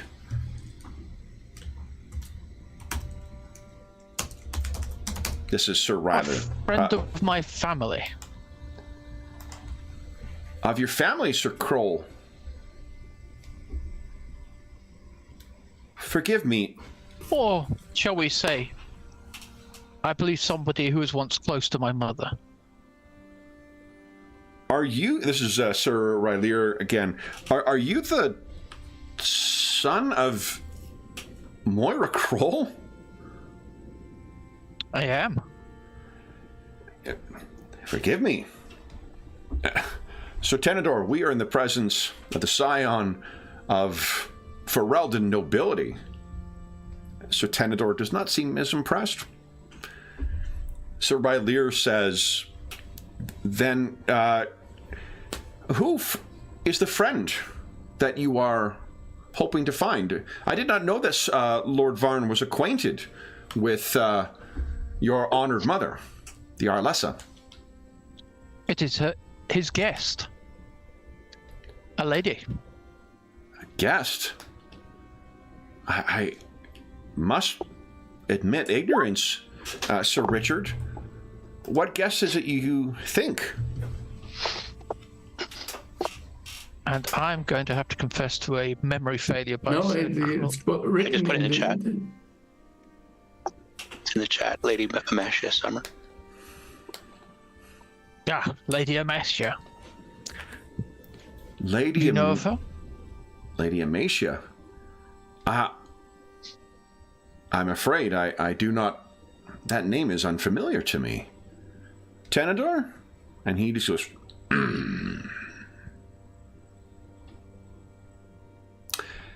Would anyone like to roll perception empathy? Oh, yeah, I can do. But I can tell they are lying. That's a contested roll. I can tell they're lying. Just Really, the way when I- Kev was talking. Look at that! Wow. Amazing. Oh my goodness. Back to back, guys. Yeah, he is like he's not a practiced liar by any fucking means. Wow.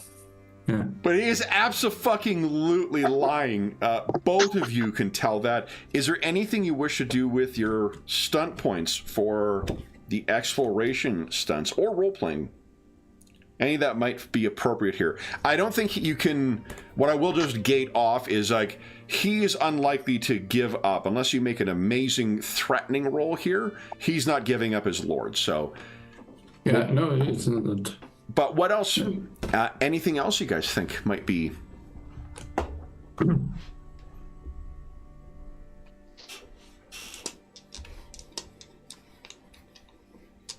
I'm not sure what to. There is no momentum here. It's a little bit sad because you could just spend it at a later time. Yeah. So with the Cthulhu one, you can now somehow just save it to a later point. in a Oh, way. nice. Yeah.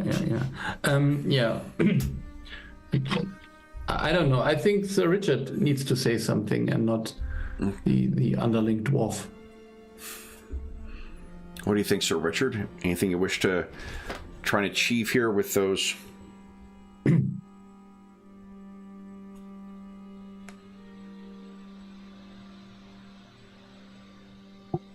I think I will go for the jester. Sirs, you are clearly practiced warriors, but you're worse actors. Okay. You teased me. You teased me. Let me give him a... I know well you know better. Took us Little jest. 3 hours and 50 minutes, but I finally get to roll my Marvel dice. So,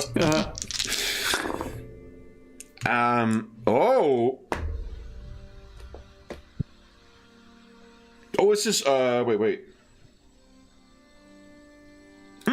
Why don't we treat it like the flirt one so it can be a contested roll?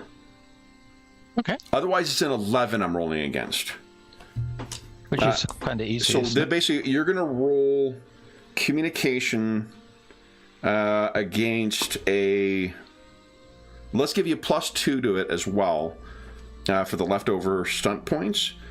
And you're rolling against a 15, 1-5. Right. So let me try using... Ability is 0. Focus is none. Oh. Sorry, I found another thing on the... So I can... Modifier is 2. Nice.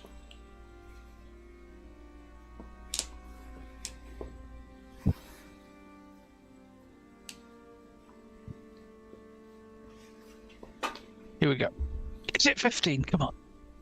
Come on.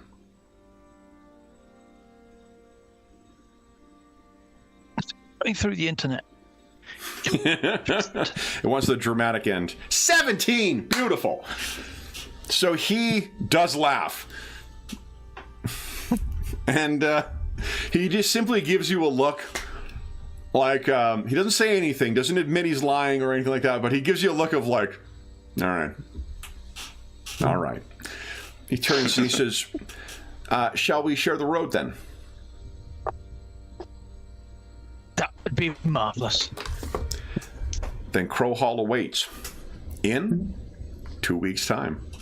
So, for those listening at home, let me bring us back to the main page here.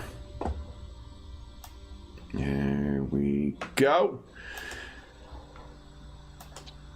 So for those listening at home, thank you so much for joining us for part 1 of Dragon Age Empire.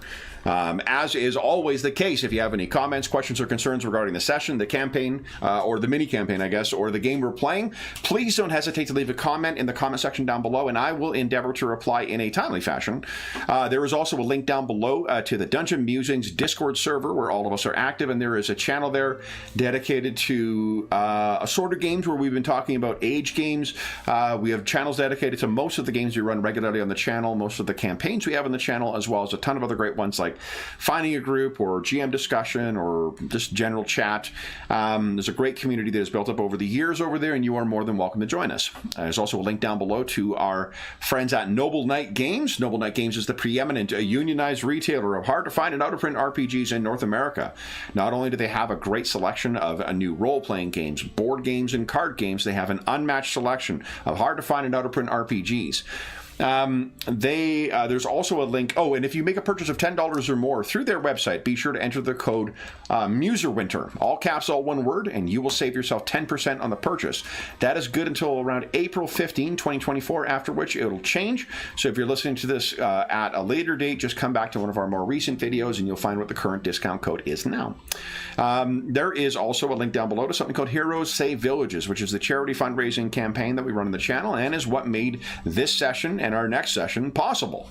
All donations that go through that link go directly to SOS Children's Villages International, a really incredible organization active in over 130 countries, benefiting over 80,000 orphaned and abandoned children. You can learn all about that through there, and you can make donations to them through there. Donations go directly to them. None of them goes to the channel or any other middleman. It just goes to help out the kids who benefit from their services. And as a way of saying thank you for the first half of the year, for donors from last year, we have a bunch of great games set up between now and the end of year, or now in middle of the year about. And then after that, we're going to be, anyone who donates this year will be able to vote on the, I think it's $25 or more to vote. I think that's what it's traditionally been. You'll be able to vote on the second half of the year's charity sessions. So we ran an entire year-long campaign last year, the Year of Ill Omens. That was a lot of fun to write and run, and we raised a good chunk of change for the folks over at Heroes, the SOS Children's Villages International. So any donations that come this year, that is when we will be extending our thanks by having the donors help out with deciding the remaining sessions. The last thing I will say is an enormous thank you to our stalwart players for tonight. So, Graham, Jeffrey, Engel, thank you very much for switch hitting at the last minute. And David and James, thank you so much for making this adventure possible with your kind donation. Again, I am so sorry for what's going to happen when you guys get to Crowfall. I'm sure, you know, It'll be fine. I mean, like, not everyone needs to survive at the end of one of these, right? So that'll be all right. I hear that Ingolf is already dead.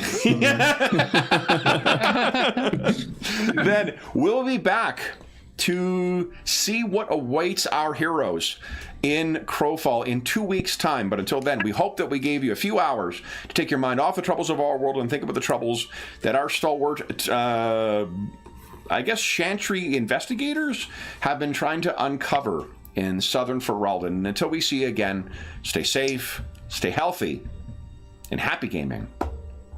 See ya.